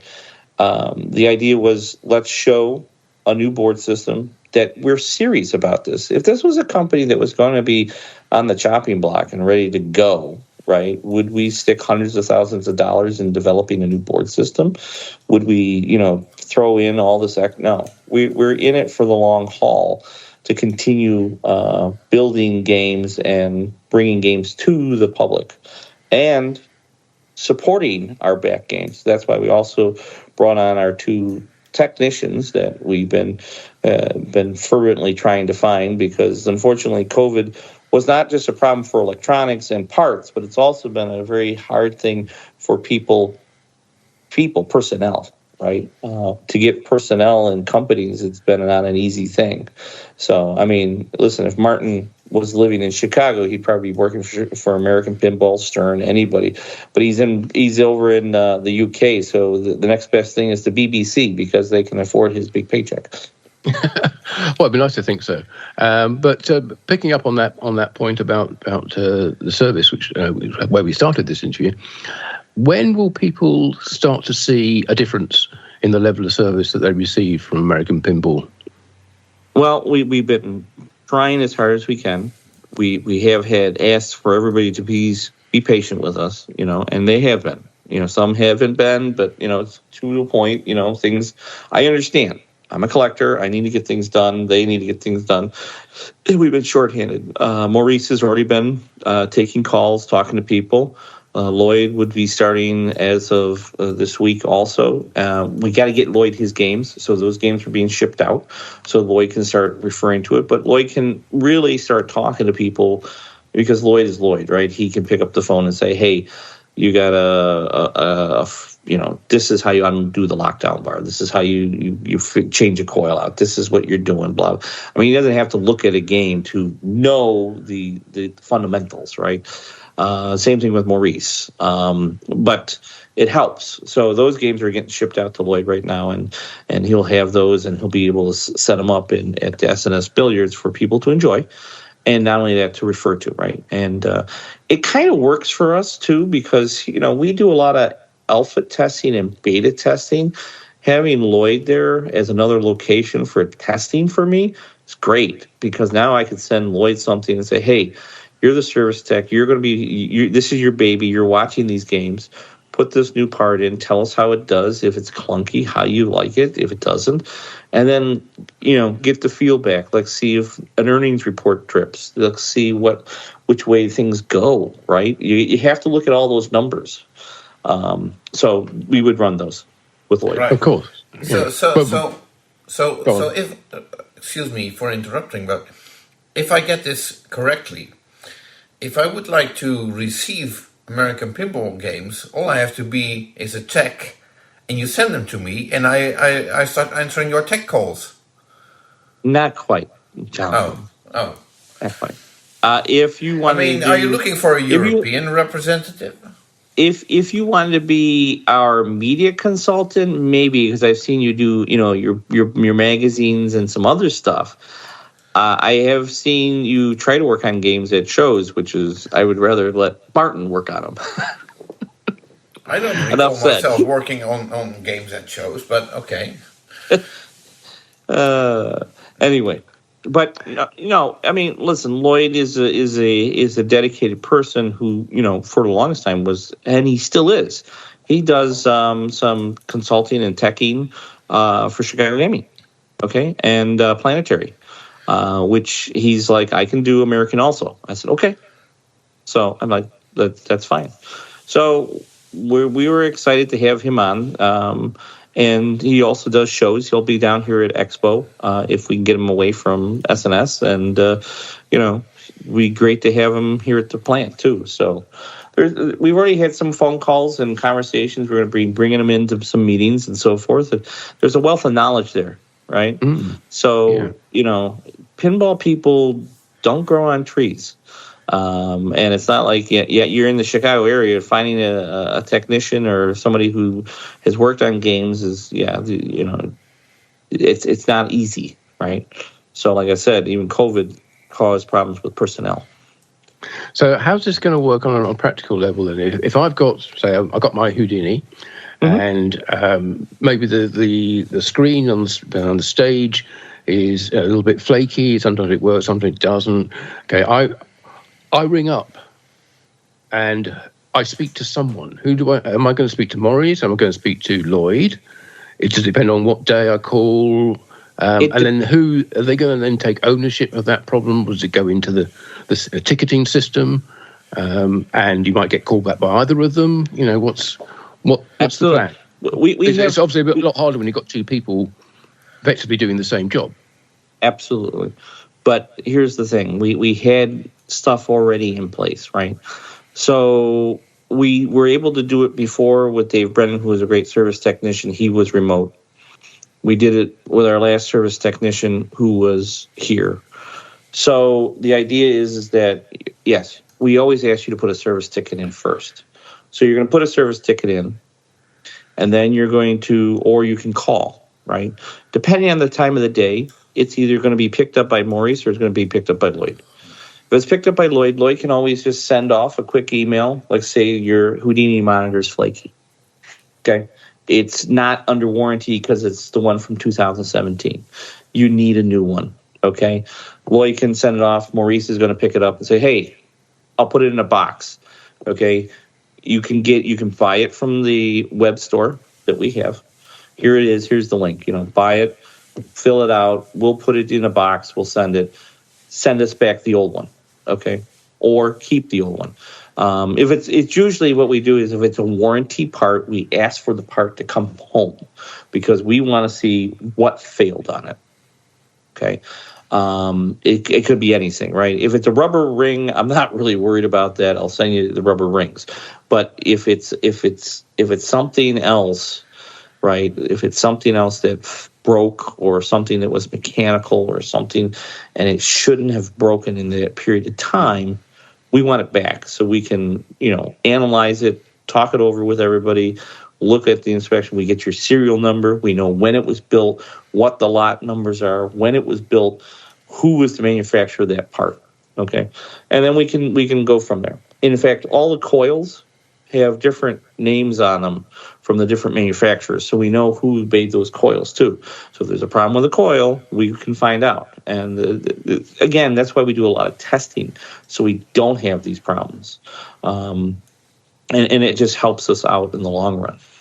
And these service technicians, they have the authority and the budget to send out spare parts as and when required, and whatever's needed to get the game fixed. Particularly if it's under warranty. I mean, not if it's out of warranty, then different case.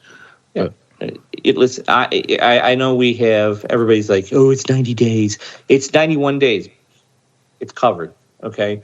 I mean, everything within reason, folks, right? I mean, listen, we build commercial equipment. The equipment is supposed to go out on location, be coin-op, and run. Okay, it's commercial equipment. It's supposed to be coin-operated and make money. It's just like a coin-op version of a washing machine, right? But it's got a lot more moving parts. So if there's a problem with it, we want to know because we have to correct it in the manufacturer. We know who built it, who tested it, who missed something.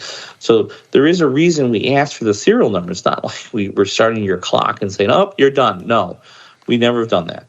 We always take care of our people. And yes, Maurice and Lloyd have the budgets and the backing, right? I mean, they're the kind of people who are going to come up to me and say, hey, David, this guy, he's 110 days past, into his warranty period, and the computer or this mechanism broke. Send him a new one. I want the old one back. Okay, that's just how we're going to run it because at the end of the day, it's a good. Now, David, this game is from 2017. It's out of warranty. There is a matter of justification, right? So we try to take care. We want to take care of our customers because that's how you get more sales. More people buy it, and I listened to Gonzo from England, who just did a review on Galactic Tank Force, and he talked about how he had Legends of Valhalla sitting there and how that thing was like a tank. He's like, that thing is so robust. That's what we want to build. We want to build a robust game that you can beat on and make money if you're an operator. Right. That's all very clear. Now, there's one topic that, you mentioned a couple of times, which is the next game. And we know a couple of things about the next game. We know that it's going to be... Careful now. Well, yeah. Well, it's a Barry Osler design, and we know that the name Barry is part of the title of the game. Yep. So let's talk about it for a few seconds. We're excited about it. It's Barry Osler's final game that he was designing. Okay, right. He had been working with us for 6 months. He literally laid it all out.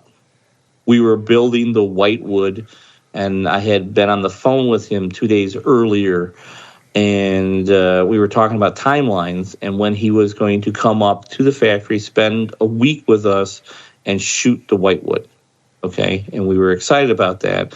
And he had already been working with Steve Bowden for that 6 months, coming up with the rule sets, coming up with the idea of the game, right? The idea of the game, that the title was a joint effort from all of us. We'll talk about that more in title later. But when I got Kathy, who called me, 2 days afterwards to tell me that Barry passed away. It was like, I remember I was out to breakfast in the morning when I got the call, and everybody looked at me and said, David, you turned as white as a ghost. And I said, Barry just passed away. And it wasn't, it was very tough. We all loved Barry. We did. So that's why his name's on the game, because we dedicated it to Barry. And when it comes out, everybody's going to see this game and go, it's Barry Osler. It's Barry's game. And it's a very fitting, and I'm getting a little emotional about it, but it's very fitting for us to dedicate it to Barry. And yes, Barry's name's on it. The question that's probably on everybody's mind, who is interested in playing this game and seeing this game being revealed, how big are the chances we get to play it at the Texas Pinball Festival in March? Texas Pinball Festival in March. There's a possibility. Yeah. Doesn't sound very firm.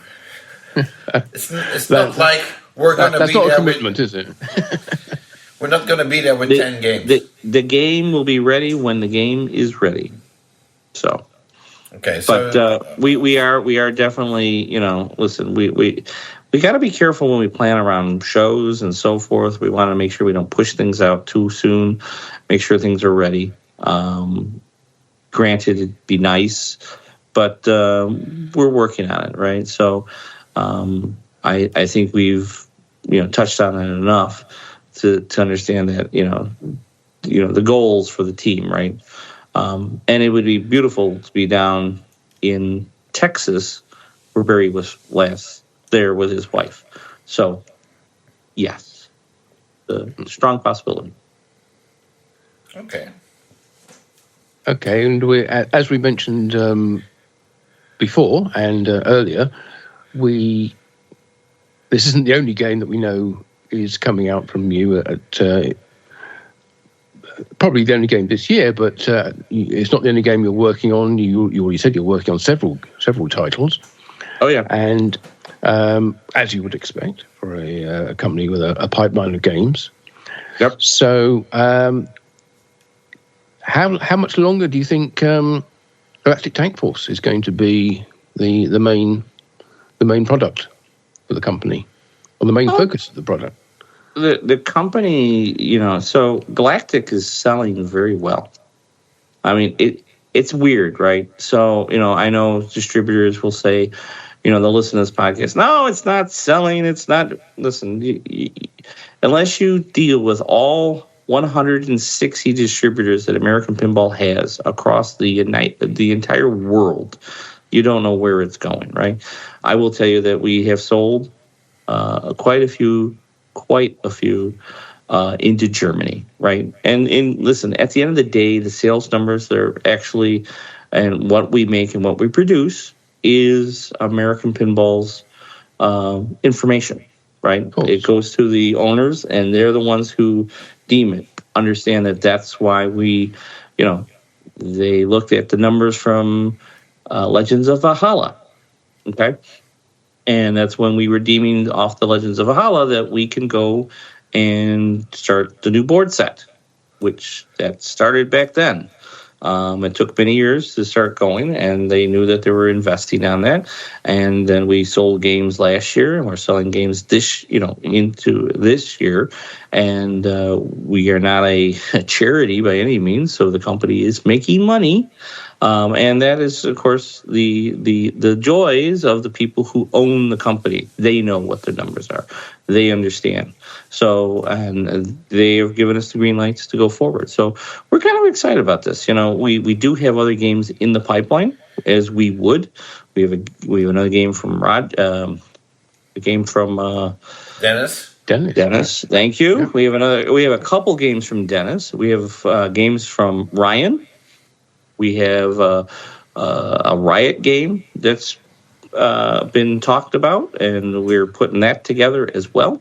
And there are some other people who we've talked to over the last, 6 months to a year that we're working on some stuff for them. So it's not like we're just sitting back and not doing anything here. This company is moving quite fast. Could it be better? Everything could be better.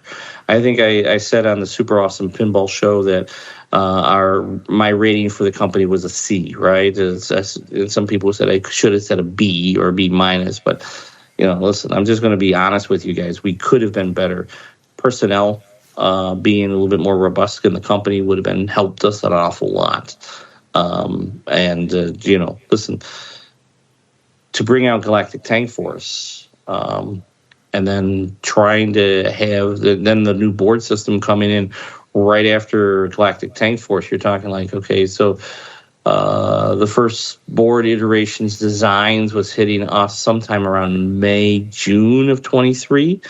And then July, we were looking at, coding. So there was, that just started zapping up software people, right? And then that delayed us on some of the GTF, right? GTF code, which we're still coming out with some updates for this. So be patient. But when you come out with a new board system, you have it's a timeline, right? It's almost like, you've got to build it into the personnel. So then, in fact, some of the coders that normally are at Expo every year were not at Expo this year. If they did, they showed up for like maybe a minute and a half. They were just, they just popped in, said hello, and got out because they're neck deep into coding the new board system. Okay? The firmware, the architecture, all that stuff. And then yet also doing some other stuff, which was helping out with service when service kind of imploded, right? So we took care of that. And now we're getting back into the good graces. The new board system's working. We're also coding the next game, right? So we trying to make sure that we take care of our customers who were here first with Galactic Tank Force. And a lot of people who play the game love the game. And it goes back to what I've said before. Play the game and then tell me what you think. If you don't like it after you played it, thank you for telling me. Okay, what did you not like? I'll listen. That kind of thing. If you've never touched the game, then okay. I mean, there's something for everyone, right? I kind of guess we're getting a little off topic there, but that's kind of where the company is going with that. Sorry. Right. Just picking up on something. In fact, going backwards, if I may, just briefly going back to the new board system, and you meant, and obviously it's an Aimtron system. They're building it. How does the process work when they say, or you say, okay, we need to have a new board system? How do they?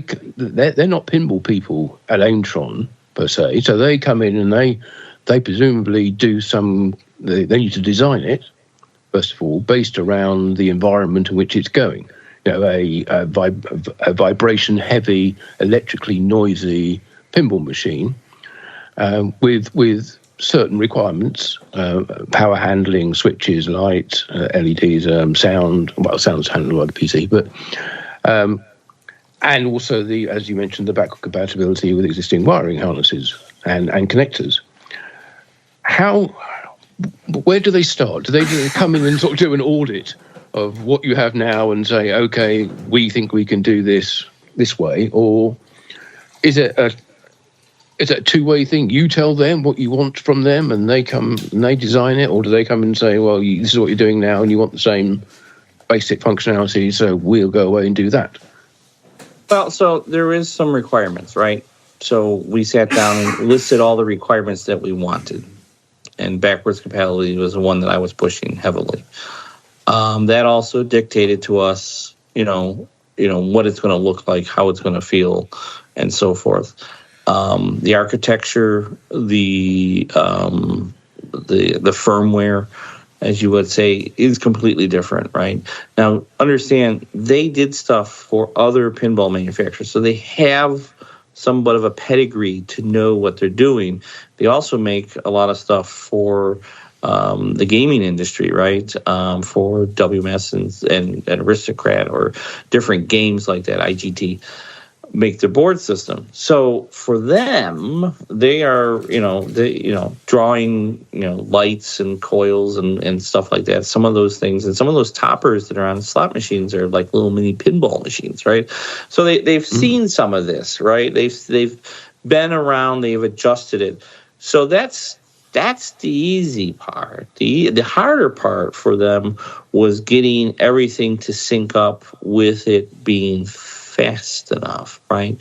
So there's protocols. There's sending packets of data of information between boards to boards, making sure that everything is making sure that a switch, right?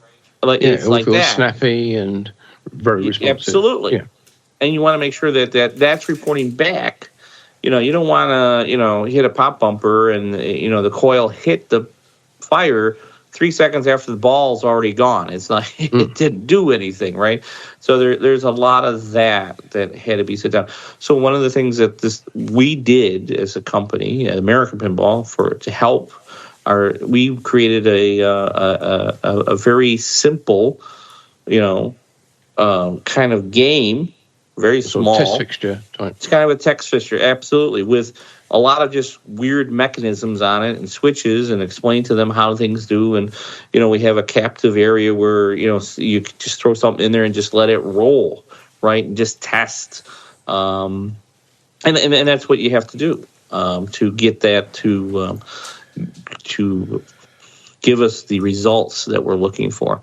Not only that we had the architecture, the guy who did a lot of the mainframe and the firmware for the game, come to Chicago. He was here in the facility for about 3 to 4 weeks, and we're testing iterations of the game, and we're doing all this. We're putting it in the game and playing it so that people could, and alpha testing, so he can say, "Oh, this needs to be faster. Oh, that need, a lot of sleepless nights, right?" So we're all looking at this, going, "Okay, what do we need?"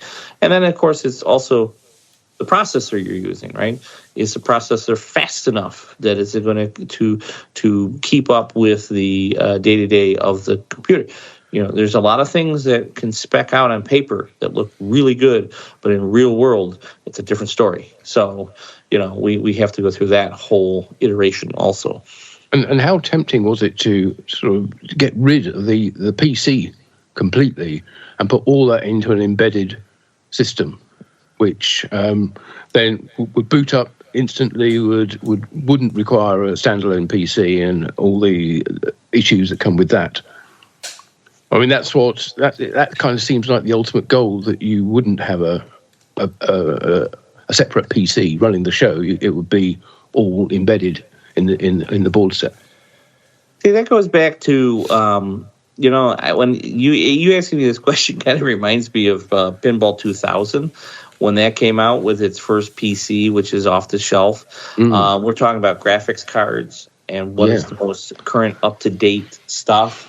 And how fast is your computer, and how fast is, so to do an embedded computer, to build our own computer, is a very expensive part, whereas getting something off the shelf that is always the newest and fastest and late breaking and has the graphics chips and everything in it, which just kind of makes more sense to us right now as a company.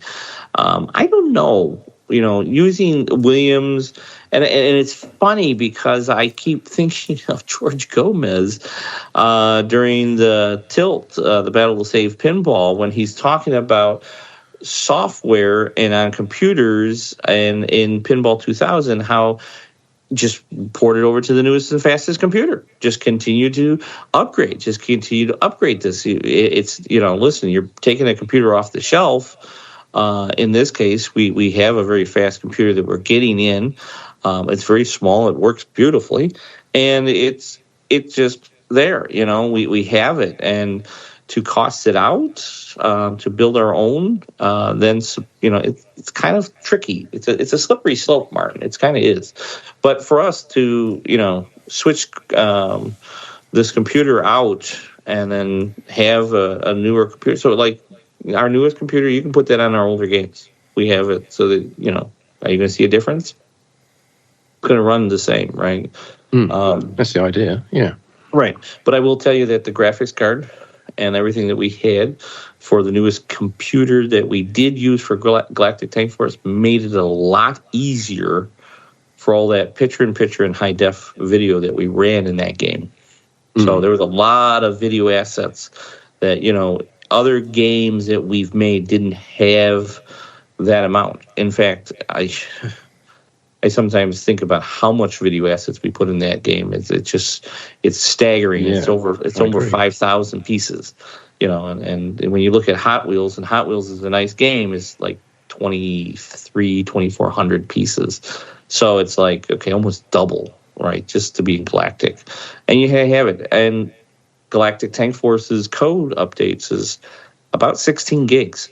It's a big code update, and it takes some good time to put that in your computer and run that. So there's a lot of stuff. And it kind of reminds me of also Stern's game that they came out, the Batman, right?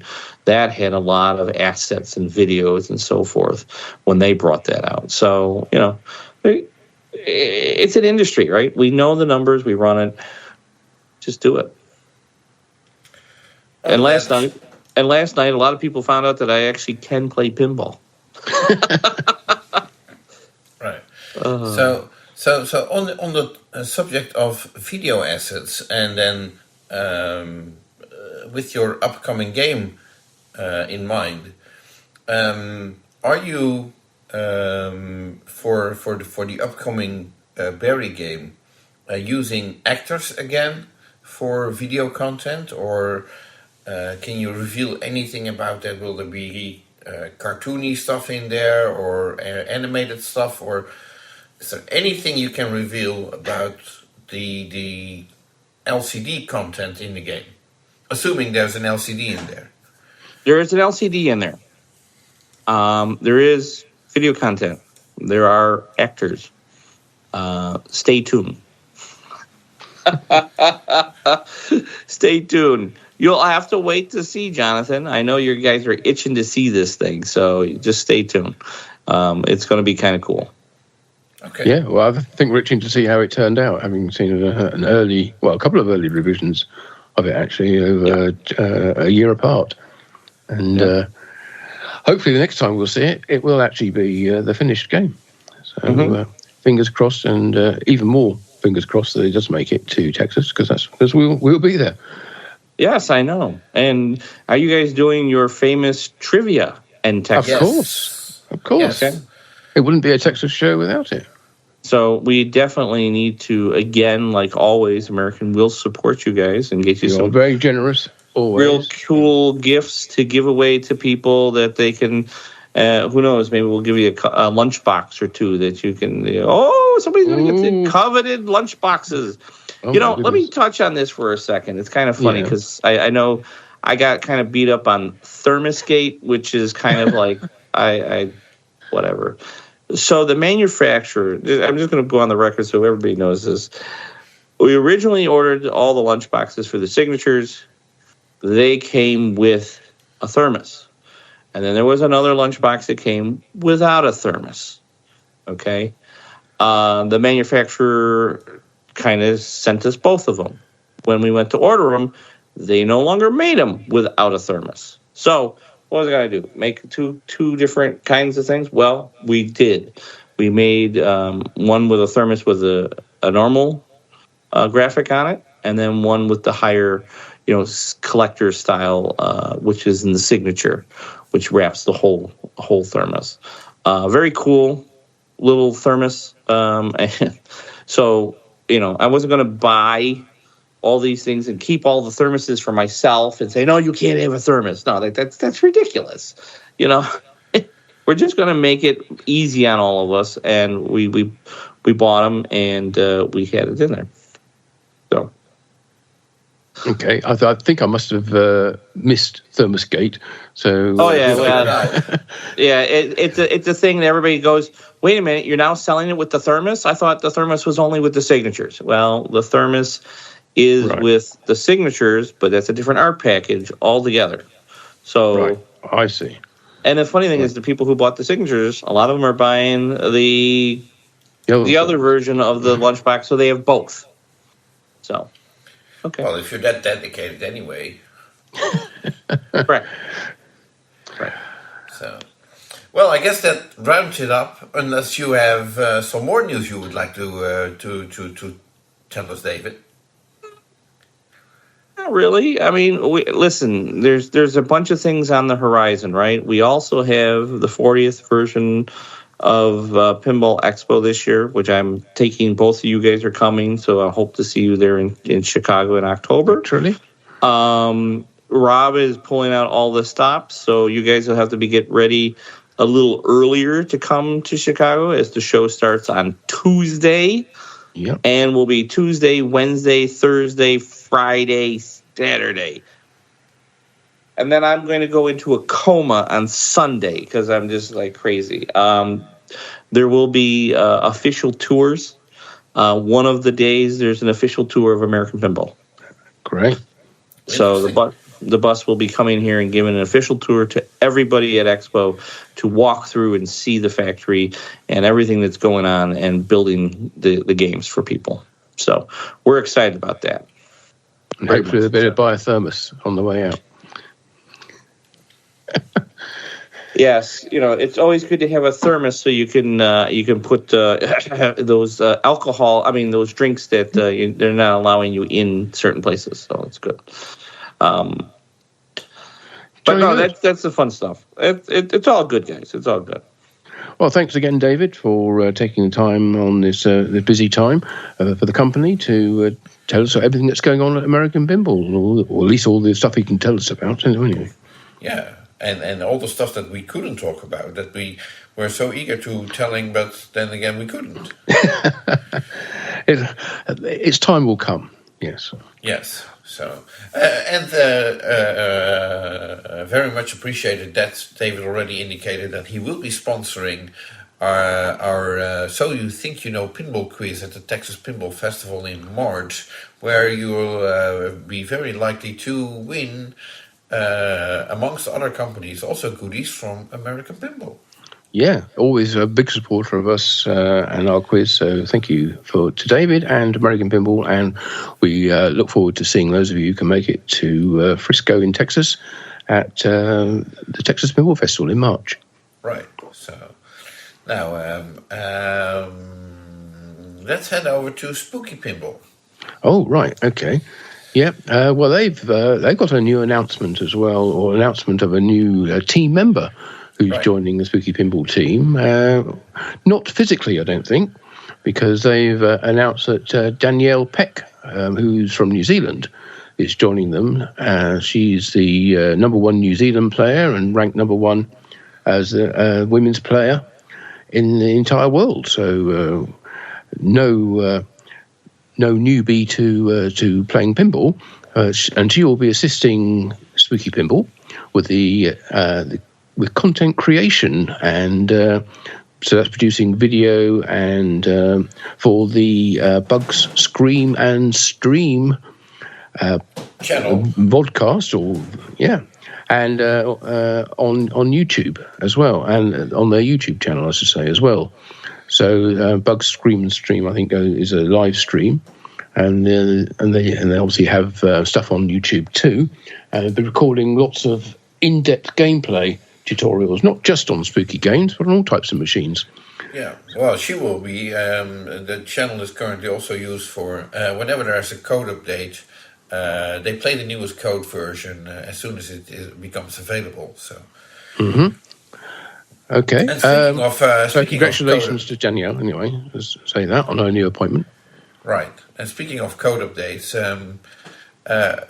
They did release one for Scooby-Doo, Where Are You? And I'm not sure whether you want to dive into that.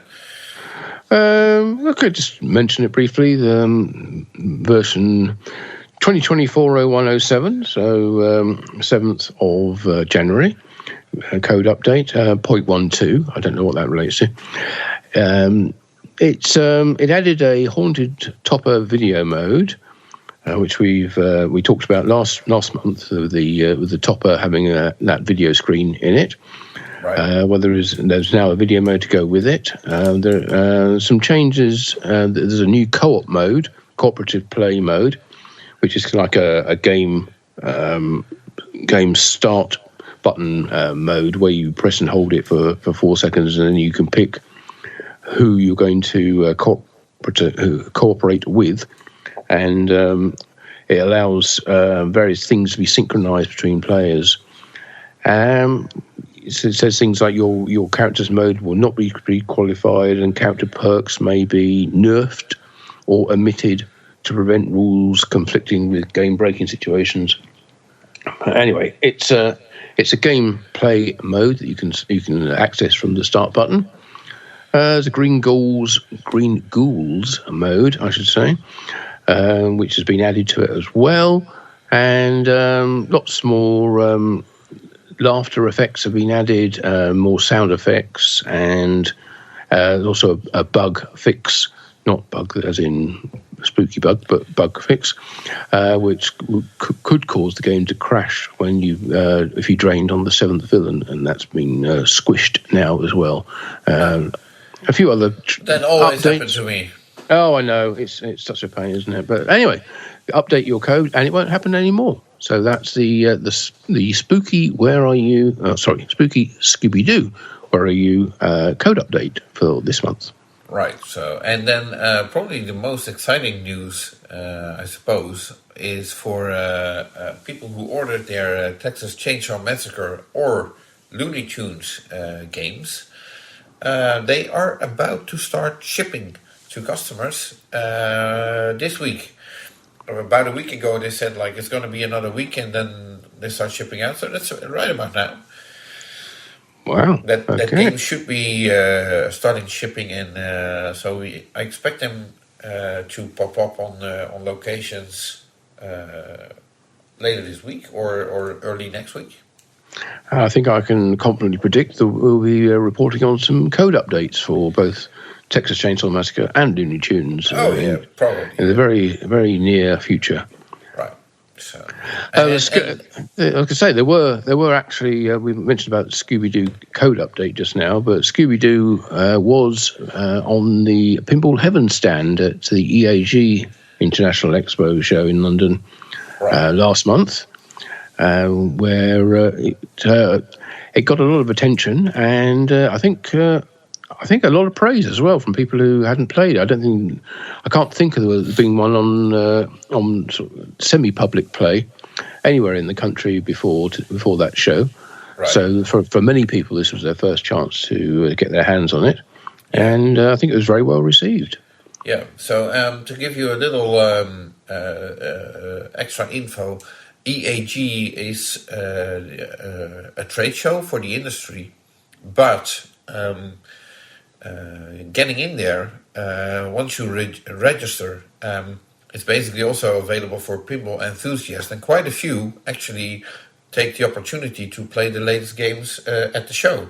And I have to say, this year was probably a record year in the number of pinball machines at the show. Yeah, it was very good. There was not only Stern Pinball on the Electrocoin stands we mentioned just now. Spooky Pinball, as I say, were on the Pinball Heaven stand, and Pinball Heaven had a bunch of machines from different manufacturers who we'll be covering in a minute. And then there was a third company, Retro Arcade Specialists, who also had a bunch of machines from different manufacturers, and we will be covering them too.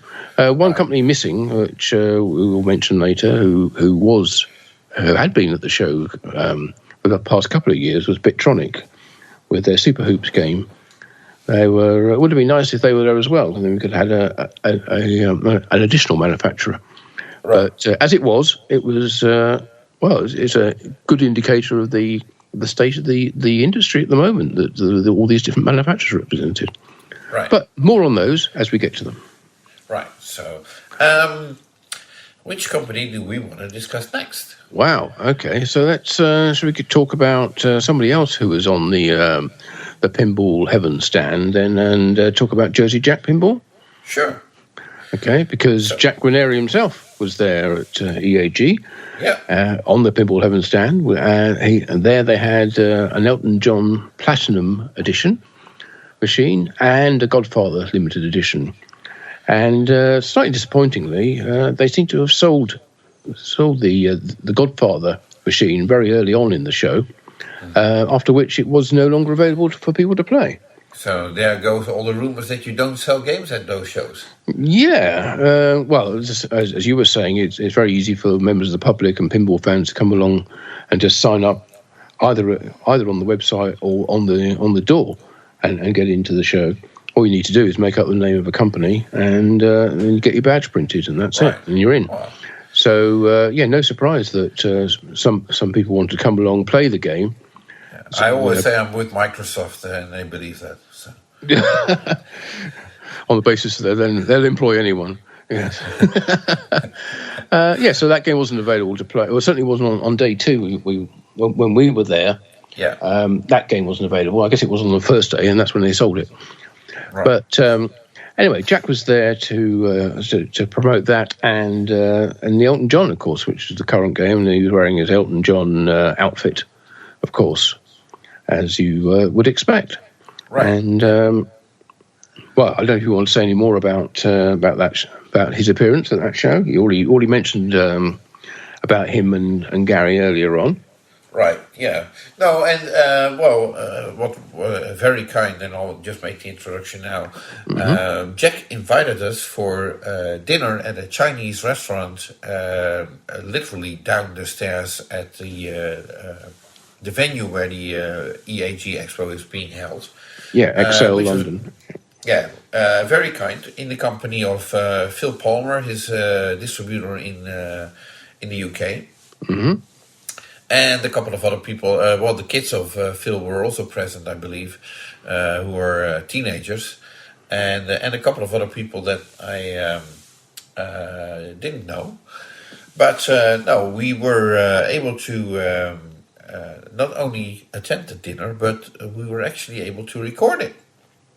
And indeed. That means that you get to enjoy a dinner with Jack Ranieri at EAG Expo in London. Yeah. If you want, I recommend getting some Chinese food to sit down and eat along. Yeah, exactly. So we'll do that at the end of this PINcast. But just so you know, it is coming up, and we find it. The food was very good, of course, and Jack had some very interesting anecdotes that he shared with the entire table. So. Highly recommended. Yes, and if you want to know more about what's going on at Jersey Jack Pinball, they have published a short video featuring the Elton John programmer Bill Grupp, where he's discussing his take on the game and the concept behind the rules and how he approached taking a music icon like Elton John and turning that into a playable pinball machine. Yeah, so, and the only comment I would make on that video, aside from it being, I found it interesting, and also the way he addressed that the game is not giving anything away for free, so to speak, during gameplay. You have to really earn your multi-ball. Right, yeah. That kind of stuff. Just bash the toy 3 times and you're in, yeah. Yeah, so the only thing I found a bit disturbing, I would say, was that, of course, there's Elton John music in the background, but this was no longer the background. It was rather loud that we couldn't hear Bill anymore. Oh, okay. So, bad mix then. Yeah, either lower the volume or use a compressor to duck the music whenever Bill is talking. So, or turn on the subtitles. That's also an option. And then, of course, this is your favorite part, knock yourself out with the new Elton John code, Mark. Yes, not just one, not just 2, but 3 code updates during January for Elton John, going from version... started off with version 101, then we went to 102, 103, and finally on 104 by the 19th of the month. So none of them huge updates, I have to say, although the original one added sounds, graphics, and lighting effects, which is very nice. The second one, version 103, was probably the most useful because it added a lot more synchronicity between the Elton John model's hands and head moving and the music itself. So that was nice. And again, more sounds, graphics, lamp effects. And the Funeral for a Friend / Love Lies Bleeding is now available in the jukebox mode, which it wasn't before. A bit of an oversight there, I think. The last update only just added a couple of display effect animations for insert coin and when you add a coin. Wow. So not a must-have for that one. But anyway, 104 is the current one at time of recording, and that was from the 19th of January. And that's the code. Okay. So, just because it's on the same screen, or in my screen right now, let's jump to Pedretti Gaming in Italy, who last month announced their new or renewed partnership with Planetary Pinball Supplies in becoming another manufacturer of Bally Williams remake games. Not so much news this month, other than them changing their banner on their Facebook page a couple of times with pictures of potential games that they might be remaking, but we still have to wait and see. It's more like I reached out to Andrea Pedretti, the owner of the company, and who told me it's more like a sort of market research. Although I can imagine that there's other ways to do that. Yeah, just getting to see what the response is and whether people go, oh yes, I'd definitely buy one of those, and I get 1,000 people doing that, then maybe that'll be their first remake title. But at the moment, it's just sort of teases and ideas. So I don't read too much into any of them at the moment. I think that's probably fair to say. Yeah. And although the company changed their name to Pedretti Pinball, their URL for their website is still Pedretti Gaming. And their Facebook page is also still called Pedretti Gaming. But the logo says Pedretti Pinball. So we'll have to see how they are going to integrate all that. Yeah, because they're still making other games and not entirely a pinball company. Well, they try to be a pinball company only now, but then again, if you change your URL, and I mean, what's going to happen to all the emails coming in at Pedretti Gaming? Yeah, have to forward them, but also don't forget they are part of the Euro Pinball Corporation agreement with Pinball Brothers, so that's their manufacturing now for pinball. So now we potentially have 3 different companies: Pedretti Gaming, Pedretti Pinball, and Euro Pinball. And Pinball Brothers. Yes, I was thinking, but from the Pedretti company, they have 3 versions of themselves now. Anyway, I'm sure that's something we can all deal with. So moving on to another company. We mentioned Pedretti getting into remakes recently, but another company who are just starting up with their first title is Barrels of Fun, who we know are doing their Labyrinth game, which, as we reported last month, has been in production for a little while. It's starting to appear on location now in various places, mainly across the US, but it was also on the Retro Arcade Specialist stand at EAG International Expo in London. It only just arrived in time for the show, but it did make its debut in the UK. Absolutely, it is, yeah. Yes. They had flyers available as well, which interestingly were A4 size. Yes. Now, I think I might have one somewhere. I might have a look at it a bit later while we're talking, or during one of the interviews, because I want to see whether it's just a resized version of the American size flyer, the US legal letter size one, correct. In which case you might notice some of the text being a little bit too close to the edge, but. Or whether either they or Barrels of Fun, so either Retro Arcade Specialists or Barrel of Fun, relayed out all the artwork in order to make it into an A4 size. I think the artwork is the same, and I don't think they even added anything about retro arcade specialist or anything like that. So it could be a generic European or non-US yes, flyer, then, should we say? yes. So anyway, the other news about Barrels of Fun is that they received their Labyrinth Goblin toppers, and they're shipping them as we speak to customers in the mostly US at the moment, I suppose. So so these didn't come if you already received your game. The topper was about to arrive later on, but you can expect it very soon now, because they're shipping. Oh, great news there! If you ordered a game with a topper, does it come with? Do they all come with toppers? I can't remember. Certainly, the one on the one at EAG didn't have the topper. No. But it's a topper with the 3 heads. Yes, that's right. Yeah, which are animated in. I don't know whether they actually the jaws move, but they certainly light up, and I'm not sure whether they rotate. But they're certainly well synchronized with the voices and the sound effects and what's happening in the gameplay. So good that they are being sent out if you ordered one. Yes. Okay. That rounds it up for Barrels of Fun.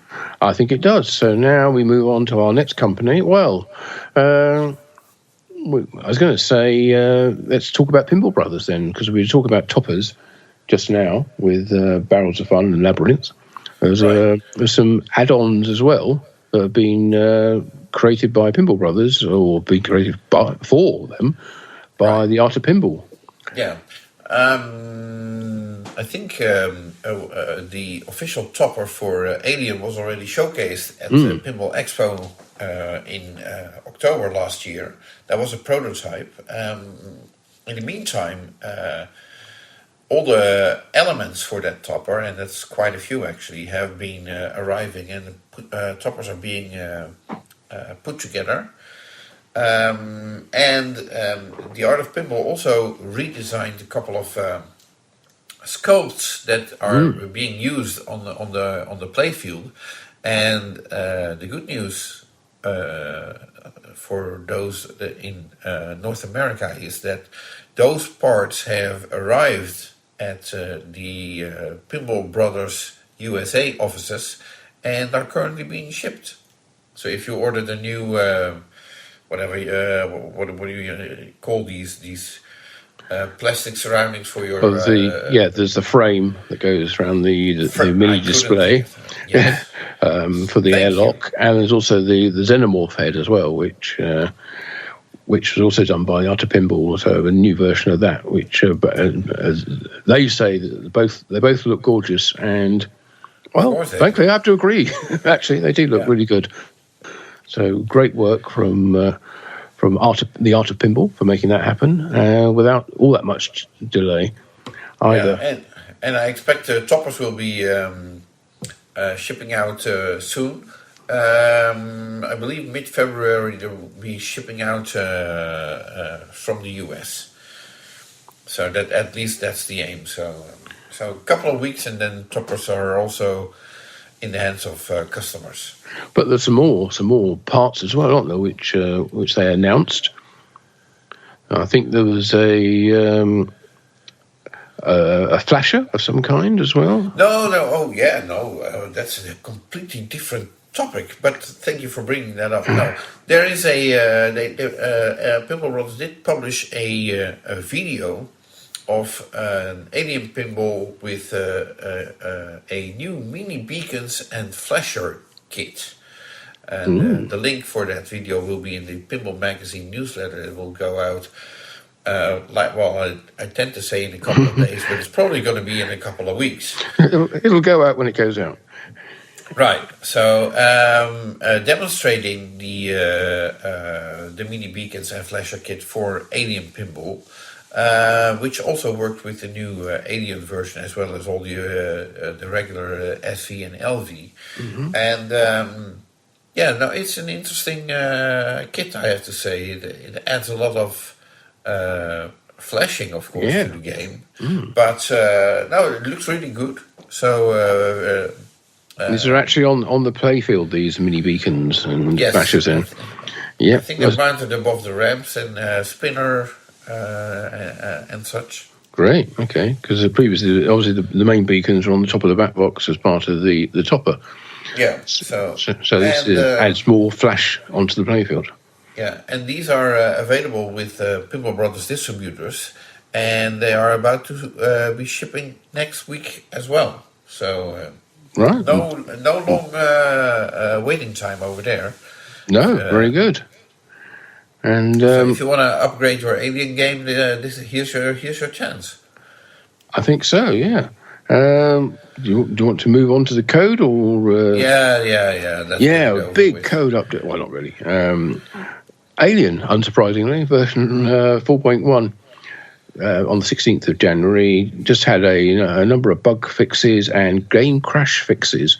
Surprising they still exist, but of course, every time you update the code, you run the risk of adding stuff which breaks other things.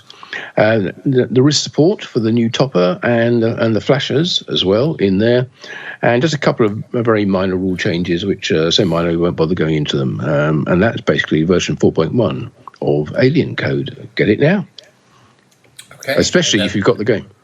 Yeah. And that rounds it up for Pinball Brothers from Sweden. Although, in the interview with David Fix, we mentioned the Texas Pinball Festival. Do you think we might see another Pinball Brothers title anytime soon? I doubt it will be announced in. If there is going to be another one, it might be a different version of one of either Alien or Queen. But I don't think we'll be seeing a new title. But, I've been wrong before, many times, probably more than I've been right. But it'll be nice to think. But I don't want to get people's hopes up that there'll be a new Pinball Brothers game announced, unless they reach out and tell us otherwise, in which case we will be happy to report on it. Well, and trail it. First to report on it. Yeah, of course, yeah. So anyway, that's Pinball Brothers from Sweden. There's one more item regarding Pinball Brothers. Rudiger Beckman, Rudy for Intimie. Mm-hmm. He was interviewed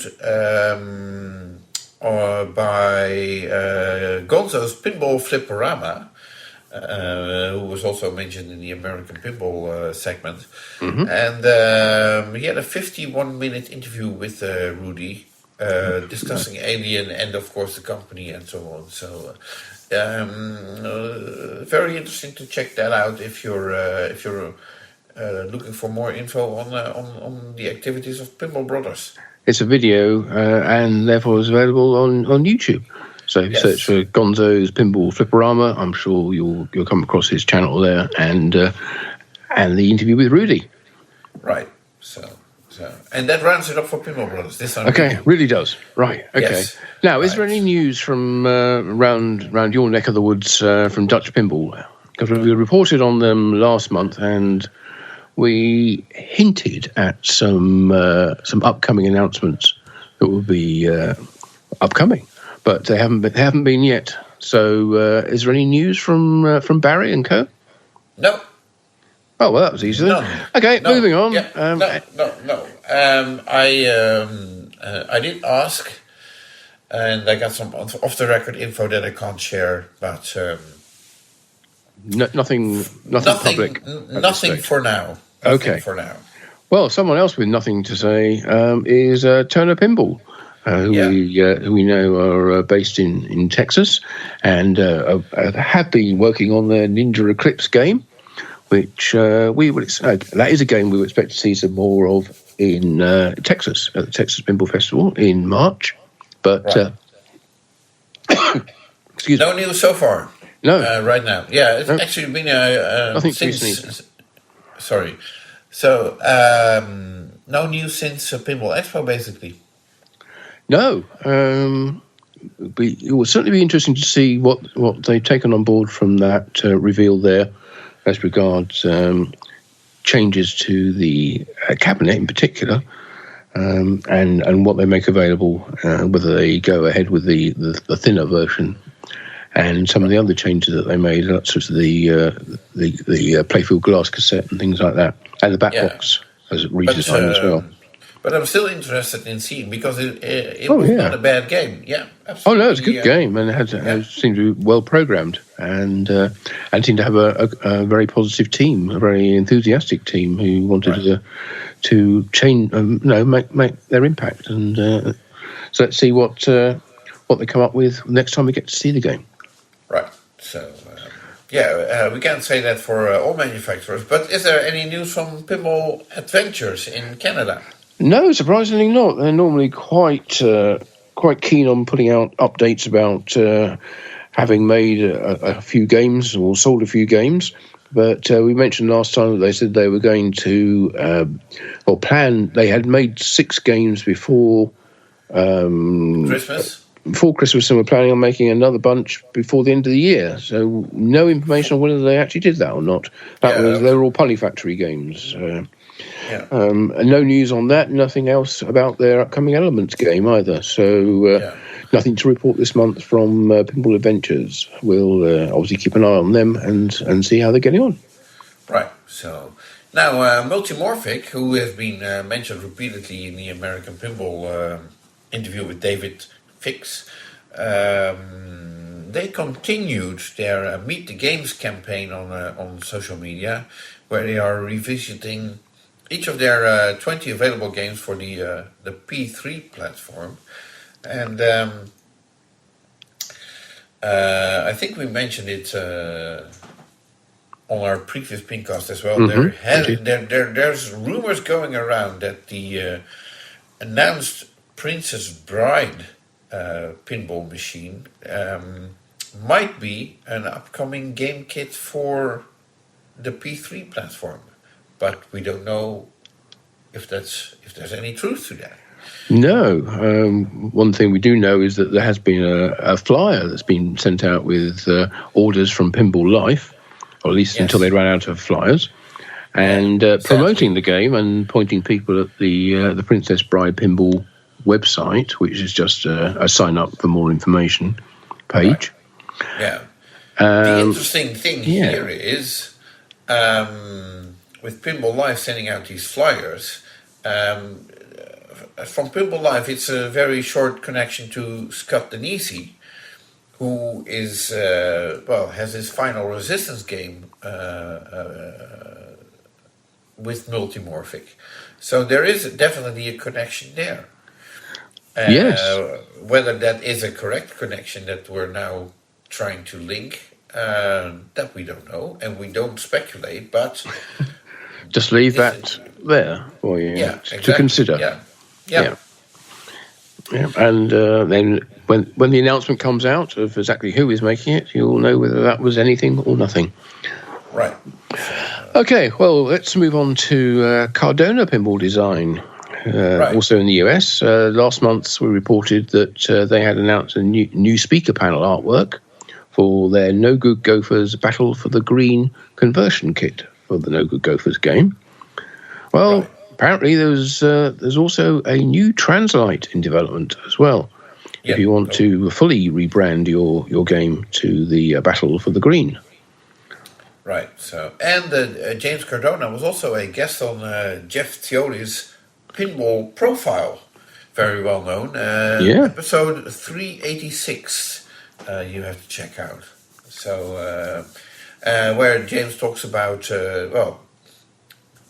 both the remakes that he's done and other stuff as well. Yeah, upcoming remakes. Not remakes, but version 2.0 conversion kits. Yes. Exactly. Yes. Yep.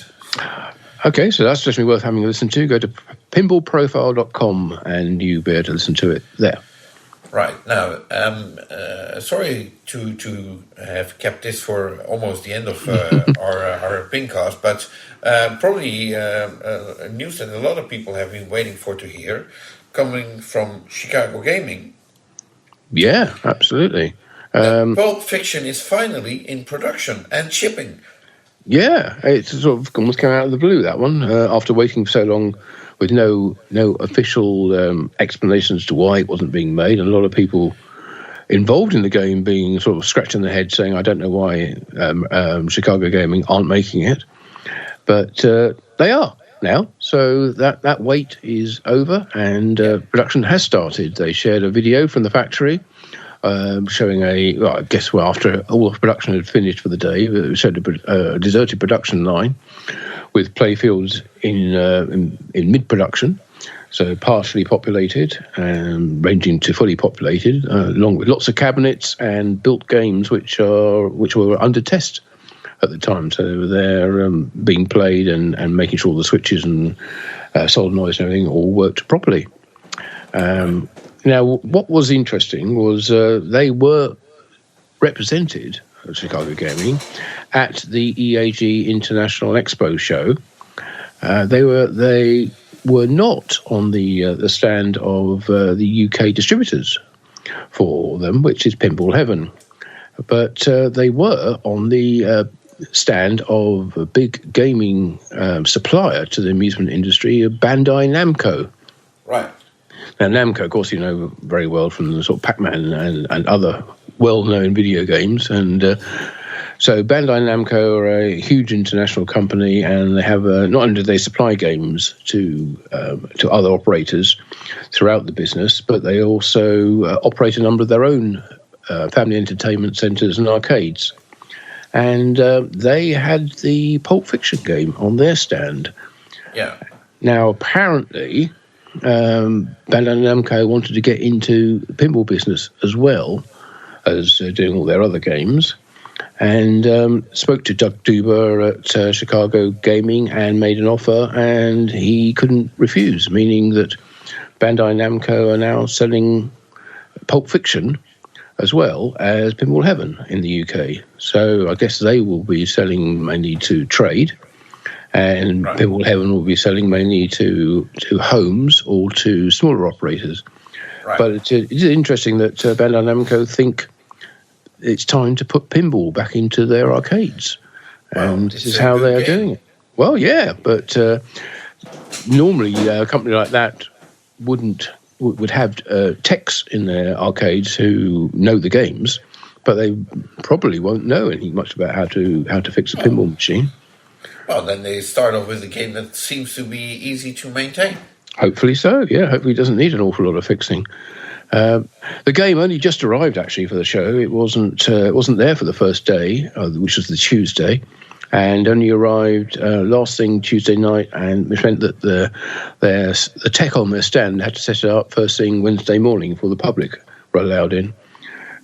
So it was there for Wednesday and Thursday. But nice to see Chicago Gaming have their game there as well. So you could, as we saw with Elton John and Scooby-Doo and Labyrinth, this was the first chance for a lot of people in the UK to get to play Pulp Fiction. And I think, again, people walked away impressed. They probably, I think, from what I heard, people weren't expecting an awful lot out of it when they saw it. It was a fairly basic looking game. Once they actually got to play it, their minds were changed completely. So that's what we're seeing. Quite a few games lately. Yeah, it is, which is great. Really, well, I suppose it's great. I suppose it doesn't get people's expectations up too high, and these games turn out to be a pleasant surprise, which is always good for pinball. Yeah, exactly. So moving on to France, EAG Pinball, who is the manufacturer of Space Hunt. Yeah. They are apparently still building games, but TV7, a French TV channel, was invited by them and took up the invitation, and they filmed an item about the revival of pinball and how that resulted in the formation of Hexa Pinball and the Space Hunt game. Mm-hmm. And that item has been aired already on TV, but you can also watch it on Hexa's Facebook and Instagram channel, I believe. Well, one would assume it is in French. Yes, that's what I was about to say. Ah, right. So this is your chance to polish up your French. Yeah, or look for the subtitles somewhere. Right. So, and that's all the news I could find for Hexa Pinball. But I wanted to mention it anyways. Absolutely, yeah. And, another H company then, Homepin, who is not in France but over in Taiwan. We don't have any actual definite news from them, but we do have sort of second-hand news, should I say. Because This Is Spinal Tap game was also EAG at the Retro Arcade Specialist stand. This is the same game that was at the UK Pinfest show in August. And but this is an early release that Retro Arcade Specialist flew over, especially for the UK show, and have held on to since. And they were able to tell me that there are some changes planned to the game before it goes into production. When they start making many more, I suppose is probably the best thing to say. Apparently, Mike Kalinowski, who runs Homepin, he plans to add a third flipper to the game on the mid right-hand side of the playfield, which he thinks will make shooting the centre ramp a lot easier. I certainly did find it tricky to shoot that ramp from the right flipper. I don't think you can even shoot it from the left. It seemed the ball was rejected quite a lot from there. But so he's going to put a third flipper at the side in a place where there currently is a spinner. And that spinner is going to be moved back up the game, back up the right orbit lane, which is where it sits at the moment. So, and there may be some other changes to the game as well, but they are not yet confirmed. So, obviously, some feedback has come in, and Mike has taken steps to try and address it, and even it involves adding a third flipper to the game, which will change the dynamics somewhat. So, it'll be interesting to see what else you can shoot with that third flipper. Yeah, I don't want to sound negative, but I think what that game mostly needs is more fluid choreography of how shots follow up and how the software reacts to them. Yes, I think the rules and the code is exactly where it's lacking, because you shoot a lot of things and nothing happens, or seemingly nothing happens. Right. Something should always happen when you make a shot, even if it's not necessarily worth a lot of points. You should certainly get confirmational feedback saying, to let you know that the game knows you've made that shot and it's done something with it. Yeah. So that's what it hasn't got. Right. And it's probably a personal thing, but there could be a little bit more flow on the playfield. As I say, I didn't find that centre ramp shot very accessible at all, and that tended to kill the ball most of the time. But I'm hoping this extra flipper is going to, and maybe they change the entrance to it as well to make it more shootable from the side flipper. Right. So, we'll just wait for official confirmation from Homepin. That's not here right now, so let's just move on. Okay. Haggis Pinball, Australia.